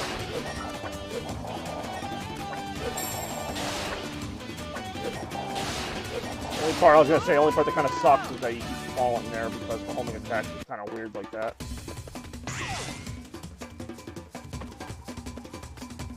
And admittingly, the first time I saw Sonic Unleashed, I actually kind of liked the fact that it went from 3D to 2D so much. Like, now it's kind of getting old between Generations and some other games going from 3D to 2D. It's like whatever. But the first time I saw that, the dynamic changes in the perspective, I'm like, oh, that's kind of cool. It lets them design like different types of levels. But I feel like they've kind of maxed out on that, which is why I'm glad Frontier seems to be mainly 3D except for the mini levels.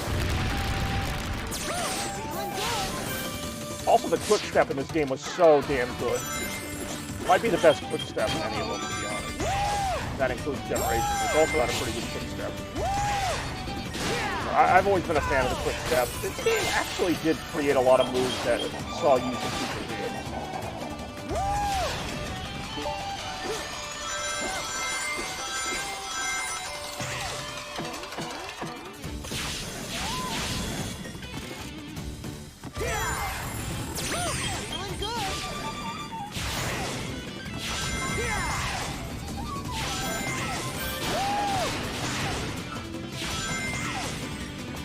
there is a weakness of the game. It is just these like little 2D quote-unquote platforming sections are a little simple. They're basically just like jump on one platform and then like hit an enemy. Like they're not like, they try to make the game sound like, oh, you know, there's a lot of fast parts, but then there's parts where you have to slow down and platform. It's like not really, like they're there for a balance, but like they're really, that's all they're there for. Like you can tell that they put more work into these parts, and then the parts with the little like jumping parts are just kind of there to be like, look guys, platforming. And then these stupid quick time events I could have done without. Feeling good. Still, this game did not deserve the crap it got. Like this game got worse reviews than Sonic 06, or as bad reviews. Like it got like 5s out of 10. It really got blasted when it came out. Which is funny, because then people love Generations, which basically followed the same idea. And then years later, people say Unleashed, that's pretty good. It's like, yeah, no kidding. Like, people are just so ready to hate Sonic, like game critics particularly. Like, they don't even like look at it objectively. They just go, oh, well, it's a Sonic game, so it's not good. It's like, well, did you actually play it, or did you just kind of write it off? Damn it. I mean, not to get on my high horse, like, you know, Sonic's the greatest and everybody should think it's the greatest. I don't think that either, but I think people just have this narrative in their head that Sonic's bad, and, you know, well, what a stupid idea, whatever, so they just kind of run with that before they even play the game.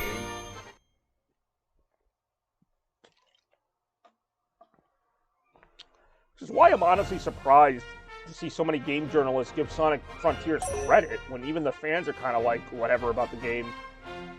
Which I think is going to change when the game actually comes out. I think you're going to see the game critics turn on Sonic again and go, ah, this game's not that good, why did they do this? But right now they're kind of saying, oh, this is a pretty interesting idea. Maybe Sega's paying them to say that, I don't know. Because people never think anything Sonic does is an interesting idea, except for the diehards. Anyway, let's fight Robotnik. You unsuspecting little hedgehog. My I do remember these boss fights had a little bit of lag. I don't know why. They never fixed it. It's like one of the only glitches in the game. Is that sometimes when there's a lot on the screen, it would lag. Okay, sorry I'm late. How's it going? Oh, it's going pretty well. How do you like Sonic Unleashed? Thanks for swinging by, as always. Oh.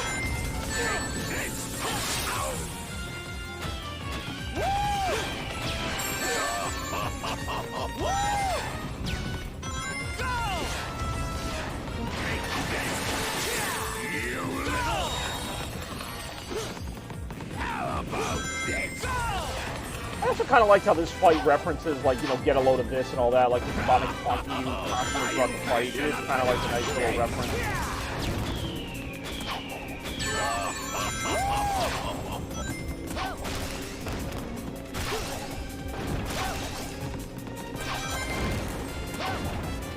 And I do like that the levels are based on real-world locations, but they still put like a Sonic twist on them.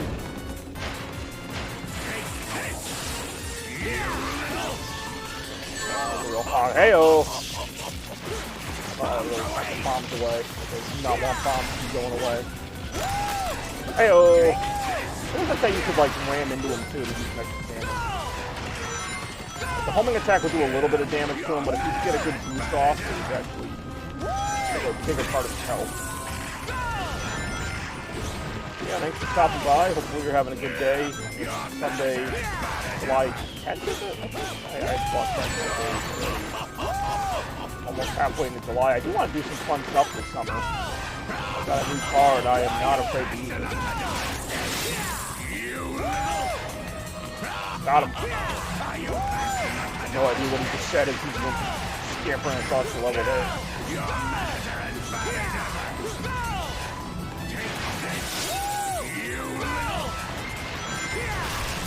Got him.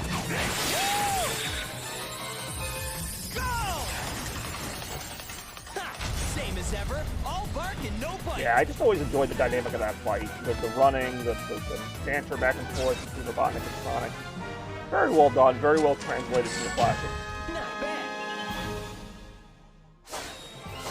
Speaking of the classics, we'll see some of those too when we check out Sonic Generations after this.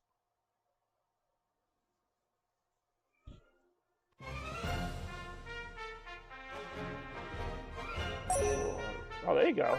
Speaking of chill, we're gonna go ahead and check out Cool Edge right now, otherwise known as Holoska. There.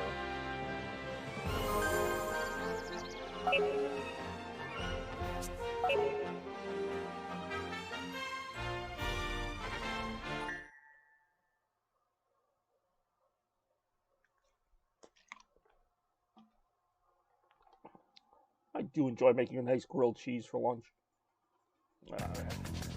Here we Oh, we're going. go!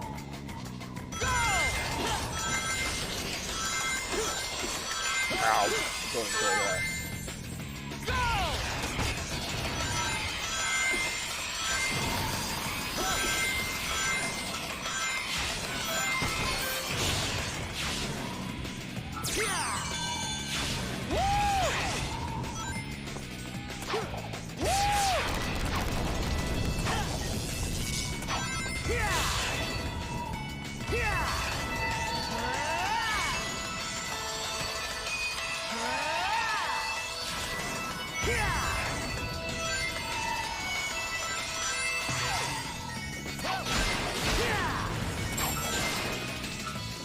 I just remember, like, when this game was announced and, like, finding out all the different levels, because every time they would announce one and show, like, a little clip of it, it'd be so exciting. It'd be like, oh, man, this ice level looks really great. Like, city levels look really great. Like, I could not wait to get my hands on this game back in fall/winter of 2000. I forget what that stop was. Fall of 2008. Why can't I jump up here? Damn it, game, stop making me look bad every time I say something good about you.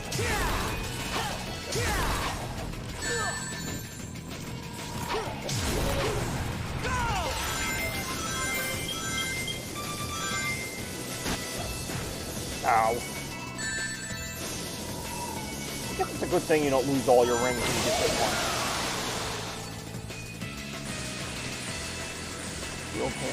Wow. That was a mouthful. Like I'm sure the sandwich was too, but that was a long description of the sandwich. Sounds really delicious though. Almost as tasty as Retromania 48 coming on Thursday at 1 p.m. There.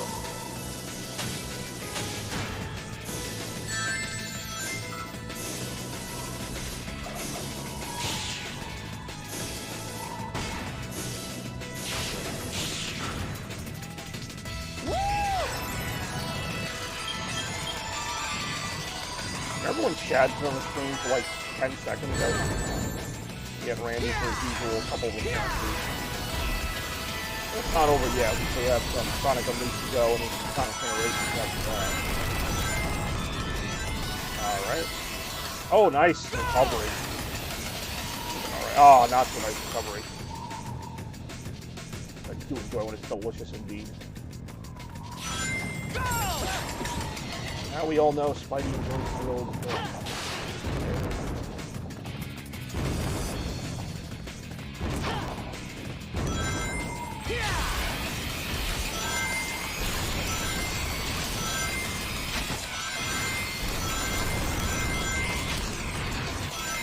Alright, Lena Rem's back.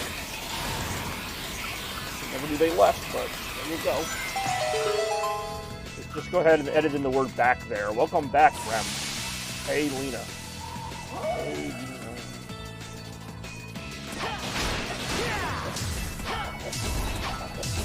Why?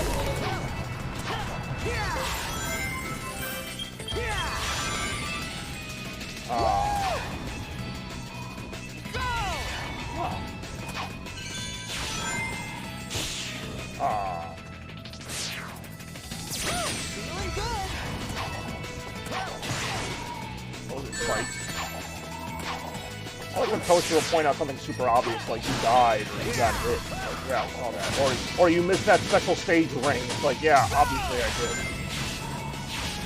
There.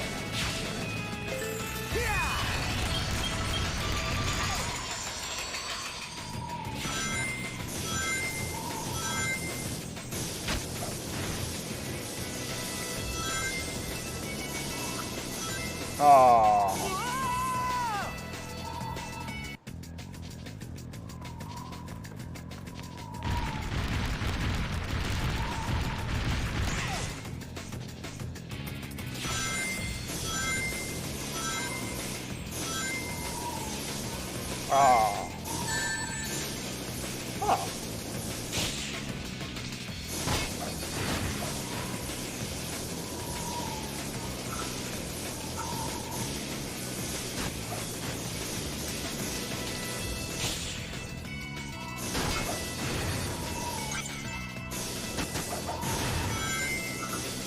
Ah. Ah. Whoa, getting dizzy. Oh god. Oh god, I always hated this part. It's really easy to flip there. When the Super Tintor from Sonic Adventure would go, be careful not to fall. Yeah, no kidding.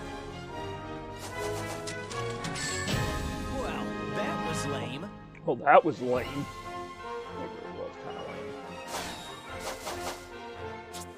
lame. Alright, we'll check out a couple more levels of Unleashed action. One of my favorites here, Dragon Road, coming up next. Dragon Road, of course, being the Great Wall of China, pretty much.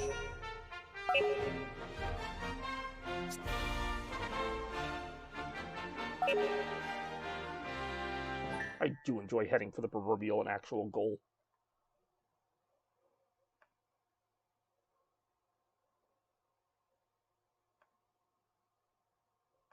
That isn't the trumpet version of the theme. Well, what, the one you get if you lose or whatever?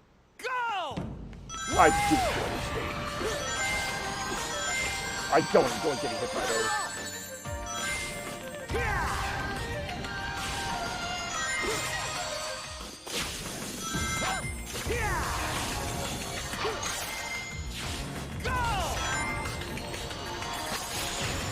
Ah.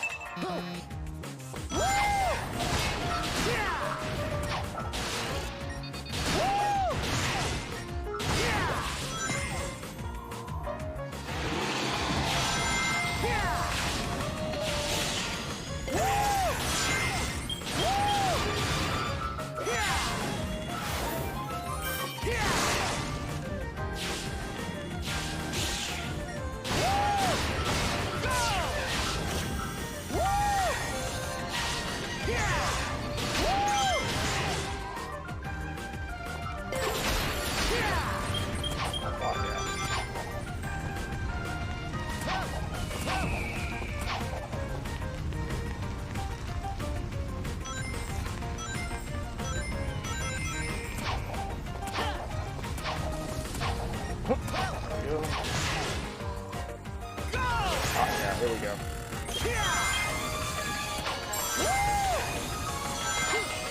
Ouch. Put that on the rail. Ouch. Oh, I missed the checkpoint. That's too bad. Well, as long as I keep collecting rings and don't hit anything major, I should be alright. We'll see. I got this. Oh, I made it so far to hit the freaking wall. The only obstacle he couldn't avoid, the freaking wall.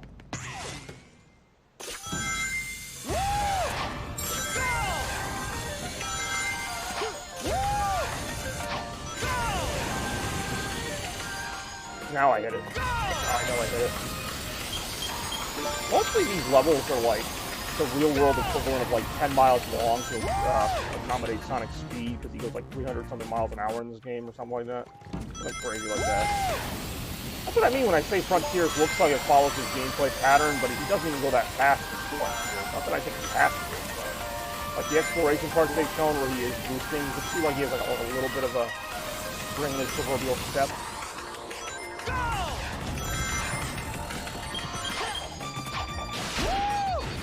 Ew. Ouch.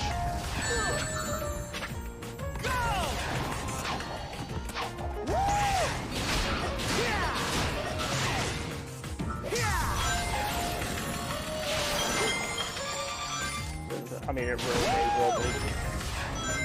One thing I'm kind of excited about is the return of the Lightspeed Dash in Frontiers. It's in this game, and it is in some of the other Sonic games, but it's really used very sparingly, Lightspeed Dash. Lightspeed Dash is one of my favorite parts of the experience. Lightspeed Dash in that game is perfect. You take a couple little shortcuts by using it. I mean, this game you can use it, but it doesn't really do anything. It just kind of goes through a few rings in there. some later levels have you do it for like alternate routes, but again, it's not like really that fun to use. It's just kind of there as an extra. I'm hoping at Unleashed they use it more. Frontiers they use it more often. I'm getting a little more excited about Frontiers. I still need to see the cyberspace levels. If the cyberspace levels look really good, that's what's going to do it for me. If the open world looks decent enough. I'm also not a huge open world game person, so I'm actually kind of hoping the open world isn't too huge or whatever. But again, they've been working on this game for how many years now?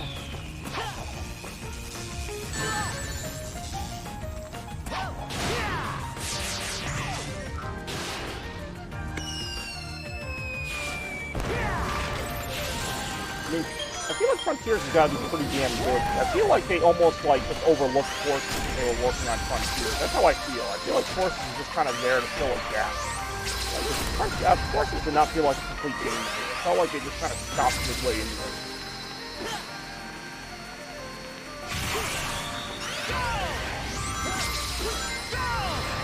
That's my opinion. And I'm hoping the reason why Forces felt unfinished is because they were working on Frontiers. Frontiers is going to be like the big game. Just how that's positioned.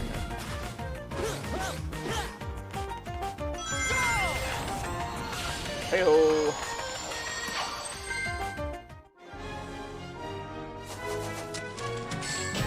Can't win them all. all.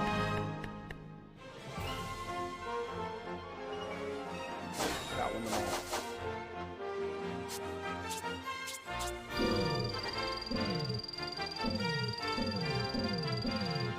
So many years later, I still haven't like maxed out the hedgehog yet. That's kind of funny.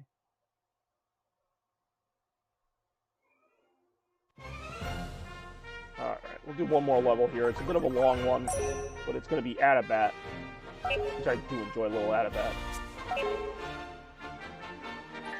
Only problem with this level is there are a couple parts that just lag. Like, there's just noticeable frame rate drops. I feel like this was one of the last levels they made in the game. It is a tough level, by the way, so we'll see how I do on it. But I've just always enjoyed the music and the aesthetic of this level. It's a really beautiful looking level. But it's also very difficult, I will admit.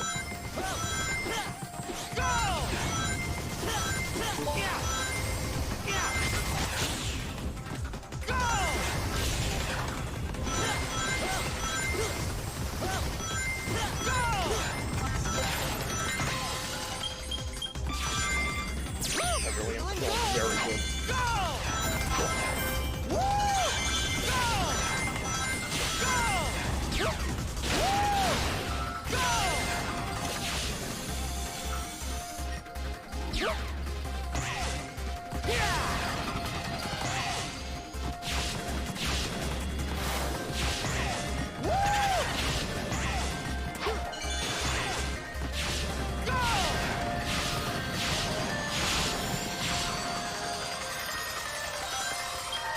Whoa! Yep, that happens a lot. That's why this level's so difficult, because it does transition a lot from like the super fast-paced parts to like that, where if you like miss a jump or something, you're flung off the stage. Like you're so used to going fast the parts of it that these slower parts feel a little bit more difficult than they probably should. But yeah, here's a like beat dash there. That's a really good one.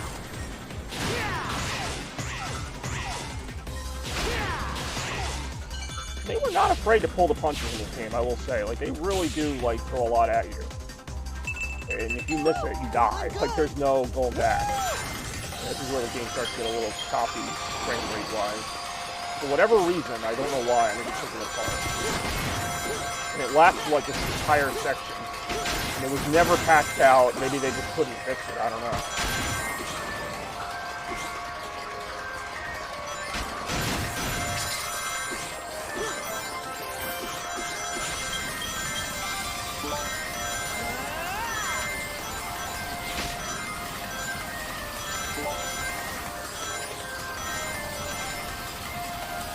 Oh.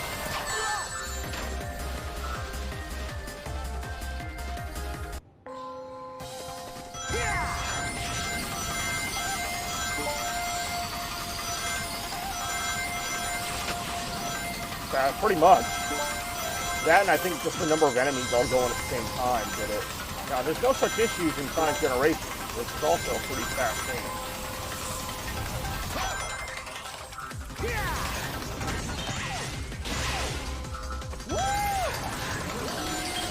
Yeah, this part doesn't scare me.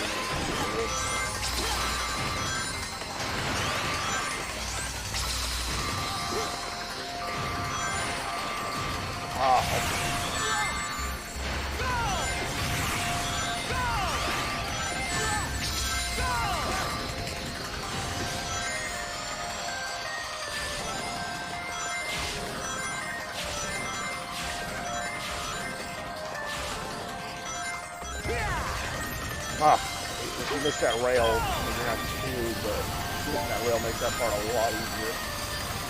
Damn it. At least do that.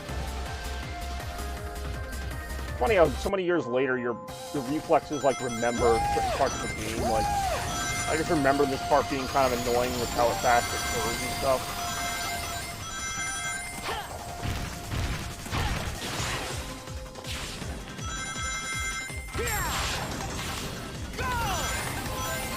I mean, luckily it's pretty generous with extra lives, so I rarely find myself running out.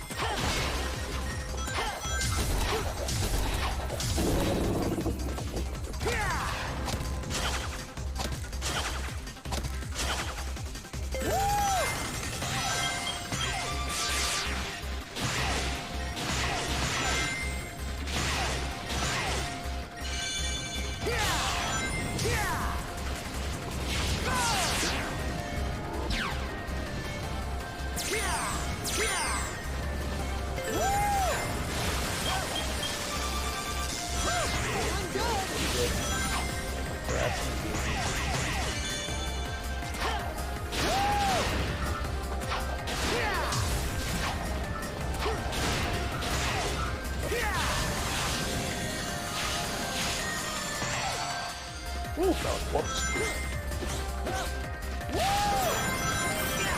Whoa.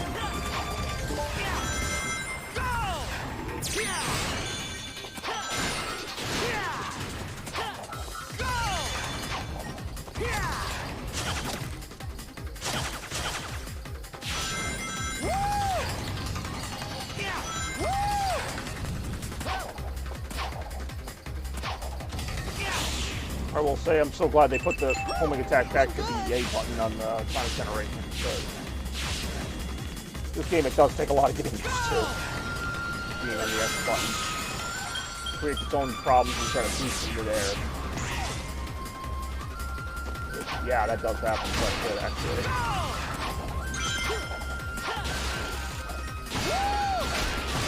Whoa, okay.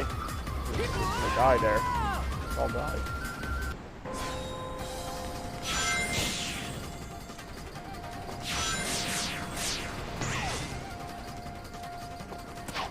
Whoa! Hey-oh.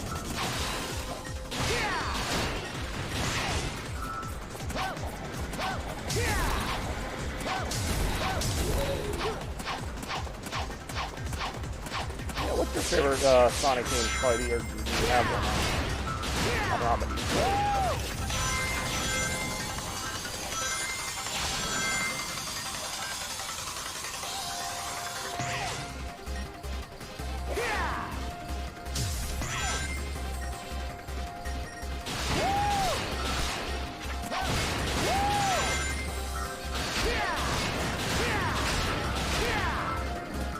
Oh, fudge. Alright, I'm dead.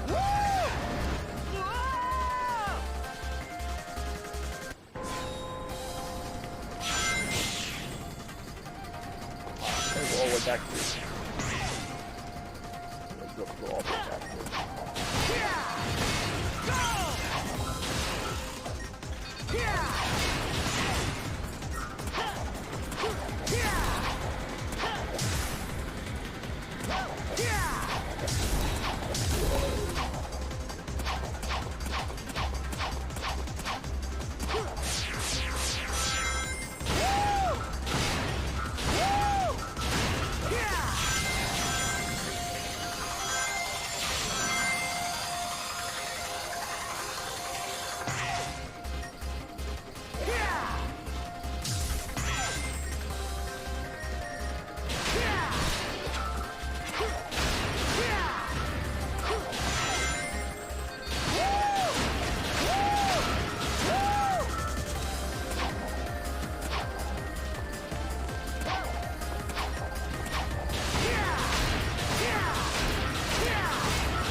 I do enjoy SA1. That's probably one of the longer levels in this game, not counting Eggman Land. Oh, I gotta try Not that have to try that again. again. So I appreciate you trying it that time, Sonic. Well, it's a good thing you mentioned Generations because, I mean, no surprise because it's in the stream description, but that's going to be the next game we're going to play here. Well, Sonic Generations. Really the last, like, great Sonic release, I think. I mean, other than Mania, of course. But the last one that was made by the main Sonic team, if you will. And we'll see if Frontiers breaks that trend, but Sonic Unleashed and Generations both had so much love put into them. And Sonic Colors. I do enjoy Sonic Colors. It's a shame the re-release wasn't as good, but Sonic Colors I thought was a really good like representation of the classic games while still being a new concept. It's really the first new Sonic game Sega's made in some time, Sonic Colors. Sonic Generations, as much fun as it is, it just kind of relies on previous level tropes. It does a pretty good job with it, even as I wonder why they had so many city levels in it and all that, but it's whatever. We're going to go ahead and take a look at some Sonic Generations to wrap up things here with the Chaos Cavalcade Episode 7. Of course, Retromania coming on Thursday at 1. I'm going to go ahead and change the stream description in just a moment here. Sega.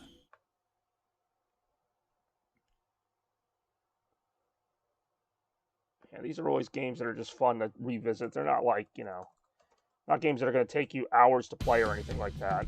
Unlike Frontiers, which supposedly is going to be like a 30-hour game. We'll see if that pans out. That would make it by far the longest Sonic game, or at least one of them. I think Unleashed is actually like close to 20 hours. This game, not so much. But still a lot of fun. Ew.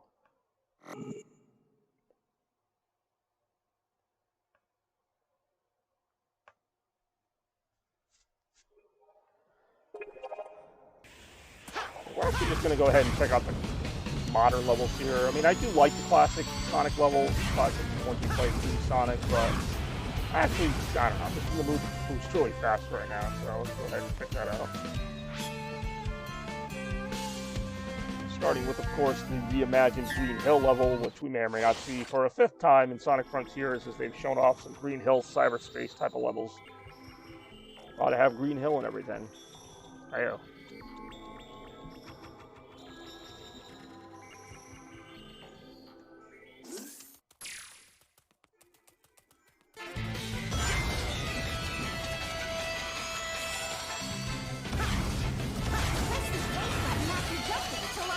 Now we're back to the usual controls of A and A to homing attack, which is what it always should have been. Hold down the X button for a boost of speed. Once the boost gauge on the lower left is empty, you can no longer use boost. Defeat enemies or collect rings to refill the boost gauge. Press the B button to slide under obstacles.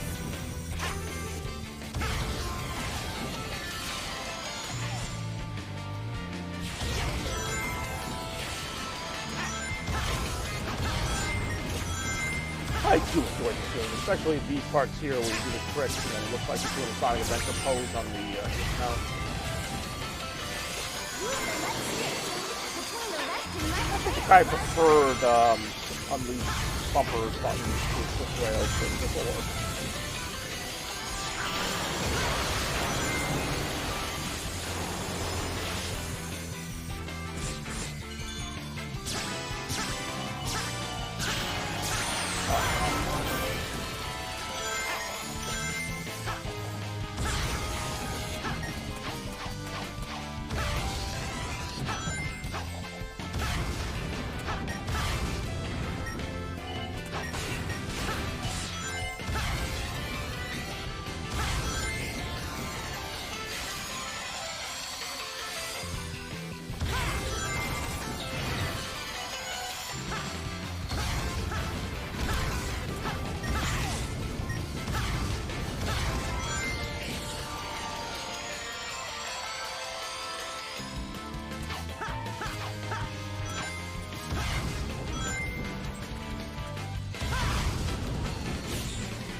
I do enjoy mowing down those motor bugs. Motor bugs.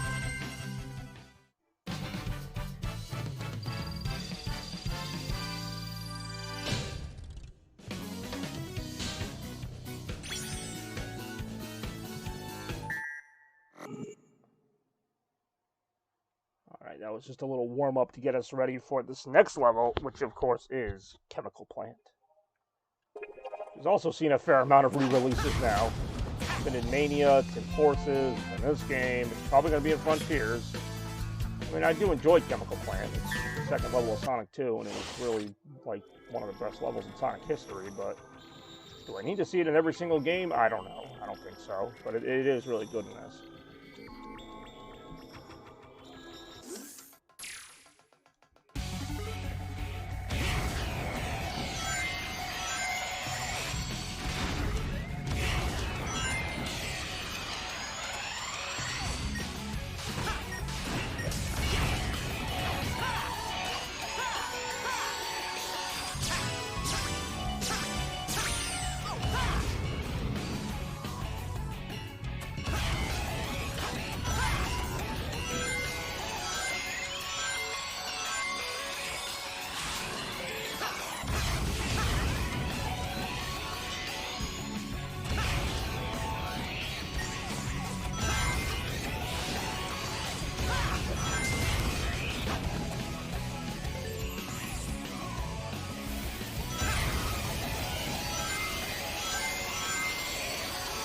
Press the X button while skydiving to speed up.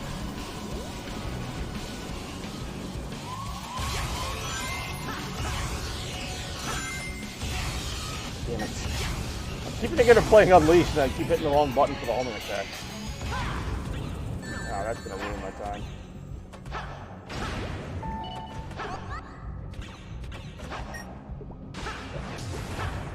Damn it again.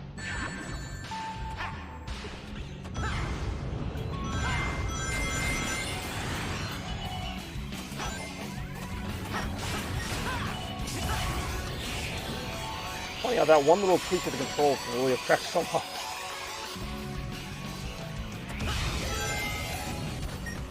I still keep making that mistake. If I'm not thinking about it, I just fall for the X button now because I just played Unleashed for like the last half hour.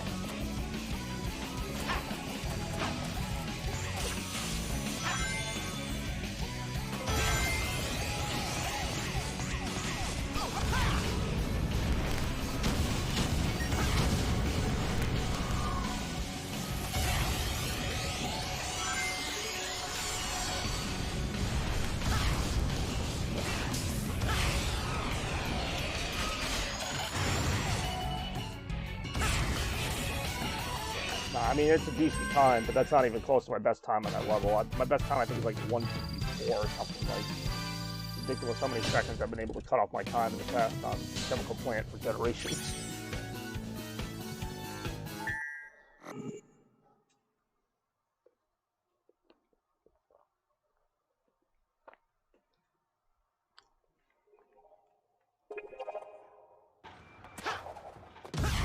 I'll just change where I was gonna maybe not do it, but I'll do it.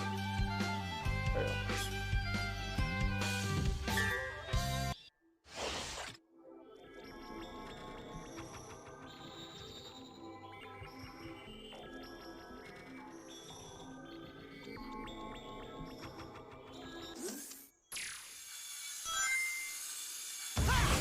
I know, Toaster, you said you had never played the original Sky Sanctuary until you played Sonic 3 and Knuckles on the Origins collection.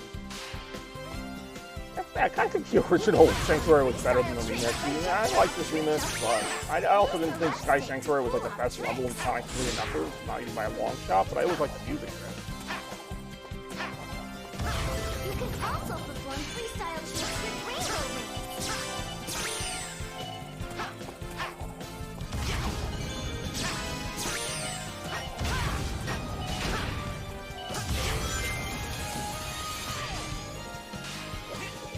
Oh, that's gonna be fun.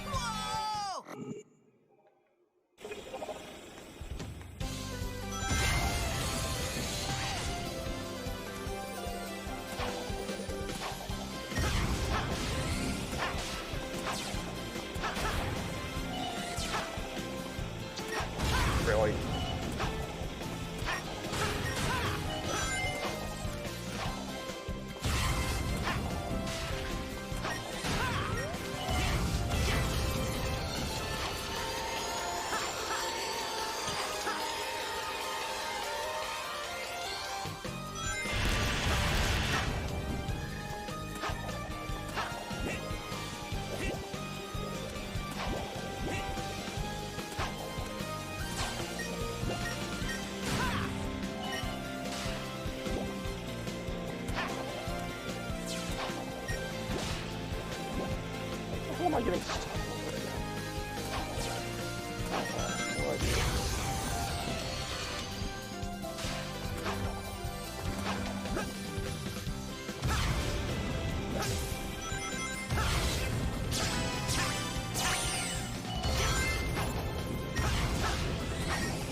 Pretty cool looking Death Egg in the background, not gonna lie.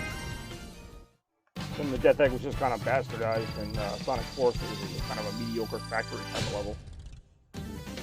There.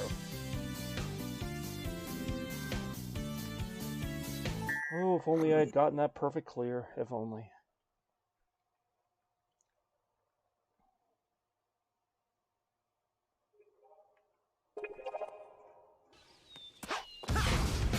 I wonder what Yassine is up to these days. I just love how when you ask Yassine to watch your stream, he was on it in like 10 seconds. Oh, thanks so much, Chow. Never would have guessed that. Heyo. Freaking on the Chow.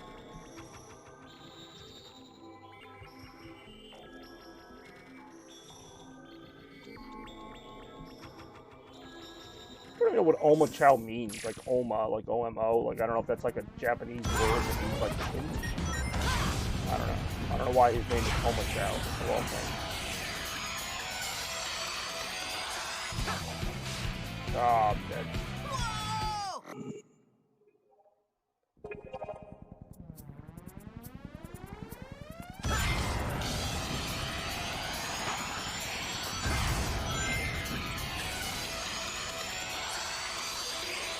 Oh, yeah.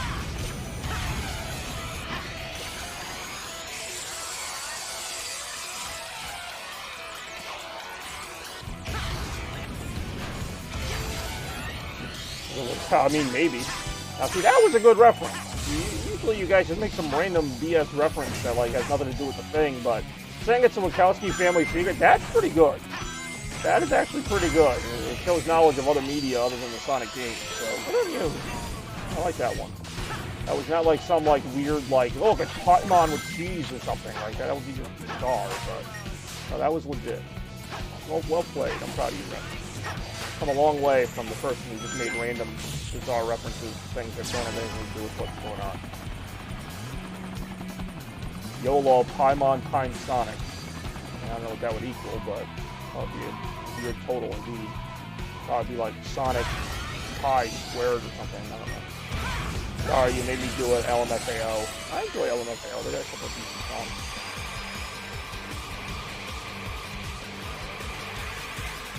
Watch where you're going and try not to run into them. Try not to run into them from this property. Hey-oh.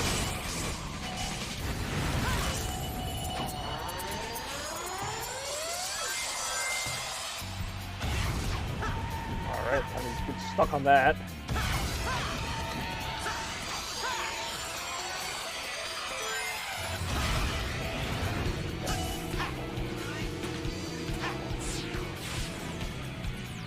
I didn't make you do anything. You have your own free will, whatever you can or can't do, whatever you want. No, that's all on you. We'll pin that one on me, yo. Done. Up and down and all around. That's it. Up and down and all around. I do enjoy up and down and all around. A lot of different directions. That's right, I died again. I'm like, why didn't I get the S rank for that? I'm like, oh, that's right. That's right. I did not earn the S rank.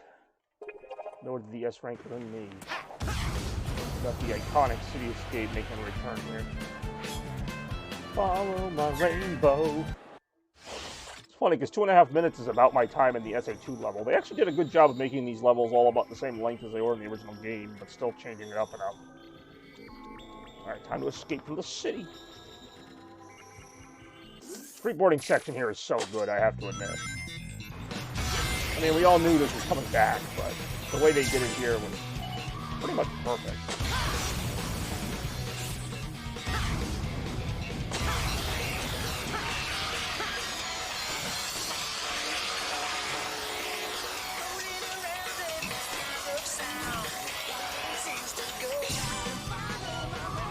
Oh, yeah.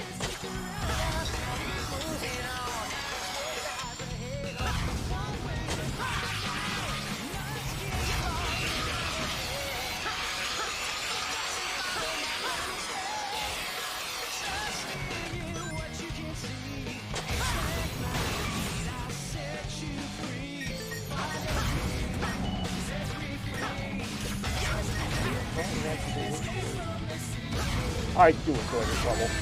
I mean, many people do consider this a classic. I honestly don't, only because, like, my classic levels are, like, Moon Hill, not Moon Hill, I'm sorry, Moon Hill, Emerald Hill, actually, Chemical Plant, Flying Battery, those are my, like, favorite levels of all time. But, I mean, Cityscape's in there, because I do enjoy SA2, but I actually find Cityscape highly overrated. It's just a city, and you're just escaping from it. But, I mean, it is a classic stage, it has the music, everybody knows it.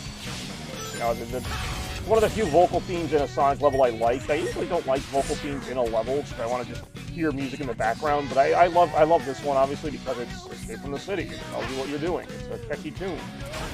But that said, I don't know that I personally would consider this classic because I've played so many Sonic games in my life, but I can certainly understand why people think it's a classic, and it certainly does stand on its own, even though they've made a million other city levels since then. Oh yeah, it's definitely nostalgic. It's a feel. It's the Sonic Adventure 2 feel.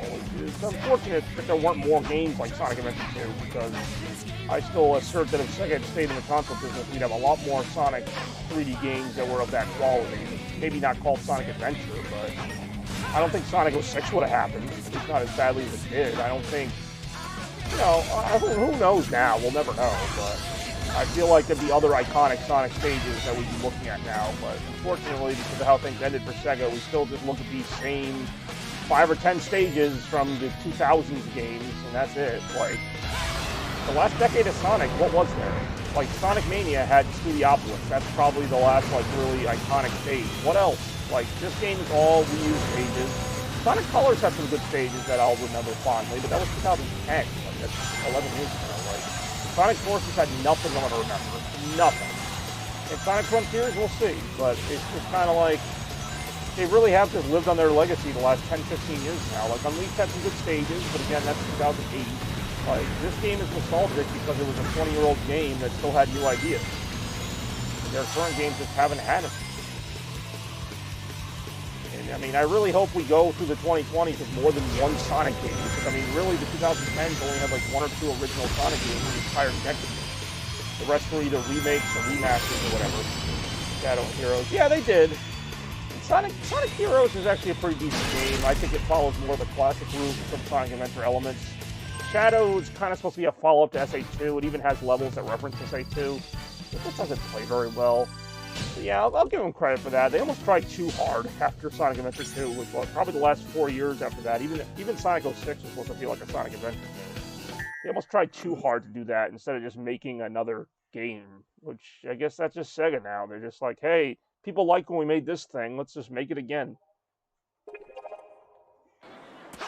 One thing I gotta give Mario is that, like, every game is a different experience. Like, other than Mario Galaxy 1 and 2, like, they generally try something new with the new 3D Mario games. Like, even if the last one was a big hit, like Odyssey was a big hit, I'm sure the next game's going to be completely different. They're not going to just, like, make another Mario Odyssey. They might incorporate some things from that game, but I think, like, Nintendo really tries something completely different every time, and that's what makes the Mario 3D game so much more interesting.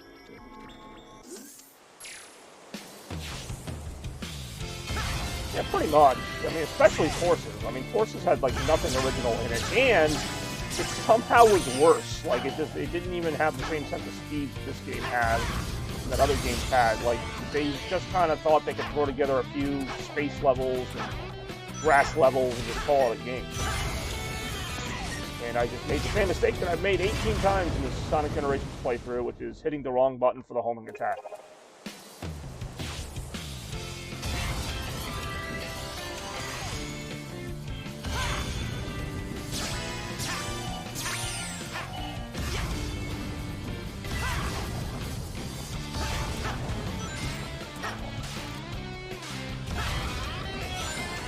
So I always found it weird, even though I don't mind the Planet List remake in this.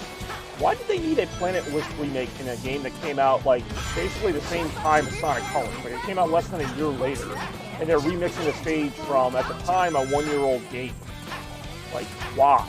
Like, and I mean, I liked it. I would have preferred for Sonic Generations if they just did the 10 best Sonic levels, like, regardless of game. Like, they seem to be hell-bent on, like, getting each game one level, which is fine, but I feel like I would have preferred they threw in, like, Ice Cap or something and just left out, like, Crisis City, you know? Like, I didn't think they needed a game. I don't think every game needed a level.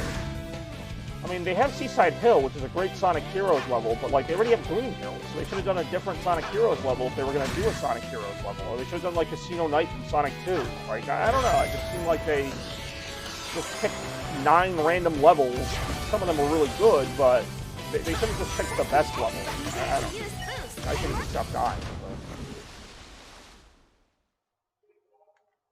Like, there's little references here and there to other levels. Like, this game has some references to, like, Labyrinth Zone and Hydrocity, but I don't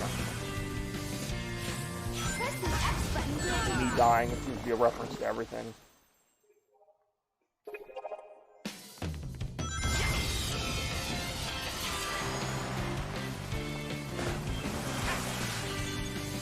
So why this doesn't work half the time?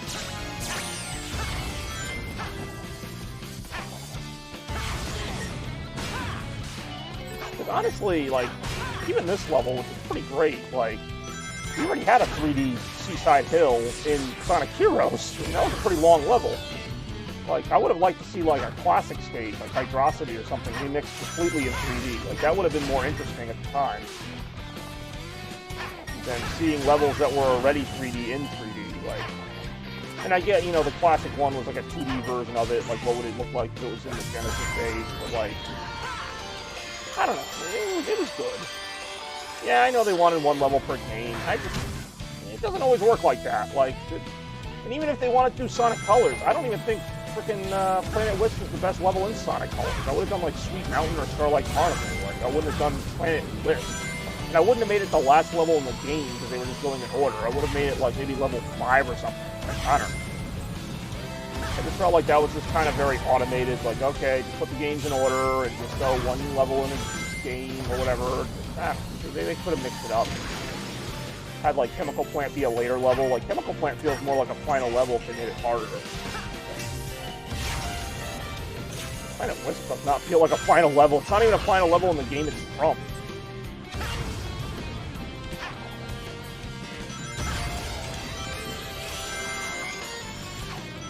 Now I'm nitpicking. I still enjoy the levels they use. Like, they're not bad levels. Oh, yeah, I mean, well, they could have used any level from Colors. Because Colors was, like, it probably in development at the same time. They could have just used Sweet Mountain or Aquatic Park or something. I don't know. I just wonder why they decided to go with Planet Wisp, which is like another kind of grass factory level, so it kind of reuses a couple ideas.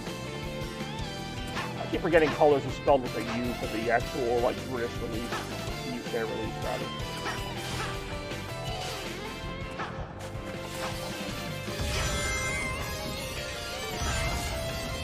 Well, that's Sega for you. It's the easy way out. Well, I'm hoping for good things for Frontiers, but I feel like it's still going to reuse a lot of assets. Even as Sega gets up here in flames, it's like an all-new original game. They really put their heart and soul into it. Like, I feel like we're still going to see a lot of remixed levels and remixed things from games that are 5, 10, 15 years old now. It gets super old after a point. Like, at least just say it. Like, if you're Sega, just say, you know what, we've stopped trying. We're just going to reuse every level we know. At least just say it. I'd be like, okay, cool. At least we know. Instead of being like, oh, we've built this game from the ground up and it's all new and this and that. It's like, it's obviously using the Forces engine. I have no doubt in my mind it's using the Forces engine. Just hopefully they've tweaked it enough that it doesn't feel like the Forces engine. Well, if they made it DLC. I mean, seriously. I've always said that. I said after Generations came out, because Unleashed did have DLC, and I was like, okay, well, if Unleashed had DLC, this will definitely have DLC. And that was back in 2011. 10 years later, I don't think we're getting that DLC. But at the time, I thought, yeah, 2012, 2013, they might add some more levels. But nope, they just moved on to the next thing. What do I know? Alright. Anyway. This will be my last level for today, ending on the iconic Rooftop Run. Supposedly this game had a 3D mode. If you had a 3D TV, you could play this in 3D. I always thought this would be a cool level to play with the 3D effect on, with all the confetti and everything in your face as you're going through it. But as it is, it's kind of like a little misty, like, foreground on your HD TV. But if you had a 3D TV, you'd probably see it more, like, more depth in this level. I mean, it's a really cool looking level. This game was also only 3 years old at the time this came out. is actually my favorite version of Recon Run, more than the Unleashed version. I like the Unleashed version, but this one's got quite a bit going on.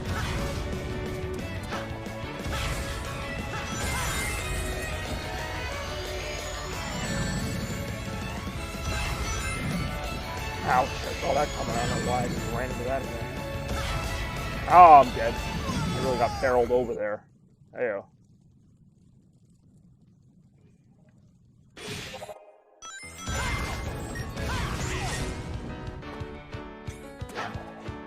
Still missed that extra thing. Ouch. Ouch, that one just glitched in front of me.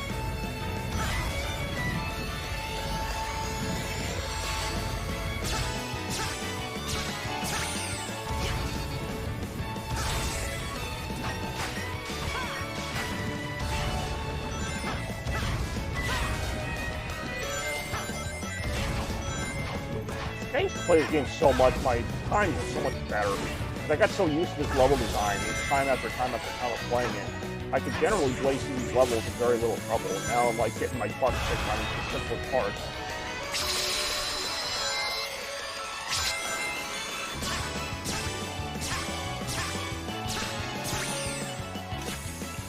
I love how the boost gauge could actually outfill the gauge. Like it's actually like bursting out of that little health bar or whatever.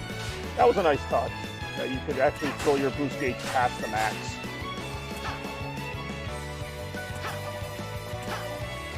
Little stuff like that's like what you don't see in Sega games anymore. It's like that little playfulness. Like you don't need it, but it's just kind of fun to see it. Like that they're not taking it too seriously. They're still like putting effort into like little things that make Sonic Sonic.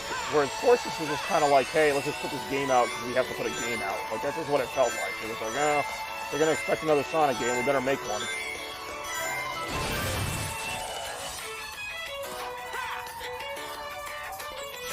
I mean, this game might have even had some more rough edges, but it still had a lot more love to it. Sonic Forces doesn't have any, like, game-breaking glitches or anything. It's just not very creative. It's just there.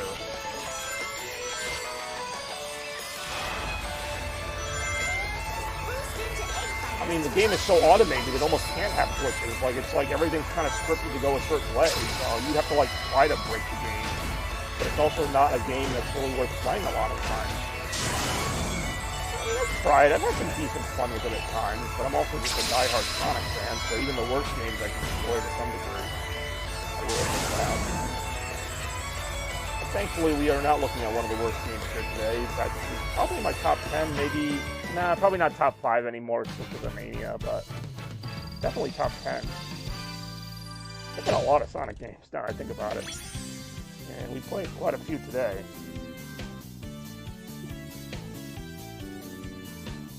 But that is going to wrap things up here today for what's called the Retromania, for Chaos Cavalcade Episode 7. Thanks for checking it out today. Hopefully you had some fun as we blasted through these memorable Sonic titles from Sonic Past during a time where Sega actually seemed to give a damn about Sonic, at least somewhat more than they do now. But we will see what Frontiers has to offer. We have not yet gotten a release date. I do look forward to someday streaming Frontiers. I think it'll be a fun time. Yeah, that's all I got. I think it'll be a fun time. But anyway, I do appreciate everybody watching today. Chaos Cavalcade. And as always, stay tuned for Retromania 48. That is coming out Thursday at 1. I'll have another trailer. Just a few seconds here. But as always, stay chaotic. We're out.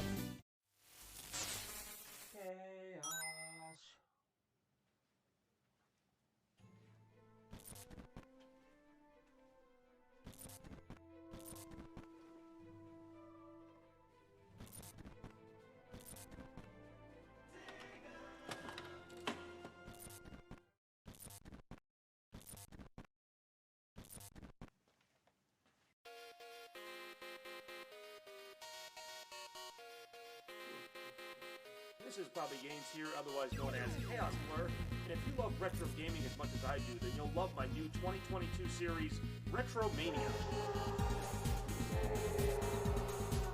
Retromania looks to be a series of engaging and interactive streams in which you, the viewers, get to pick what I play next.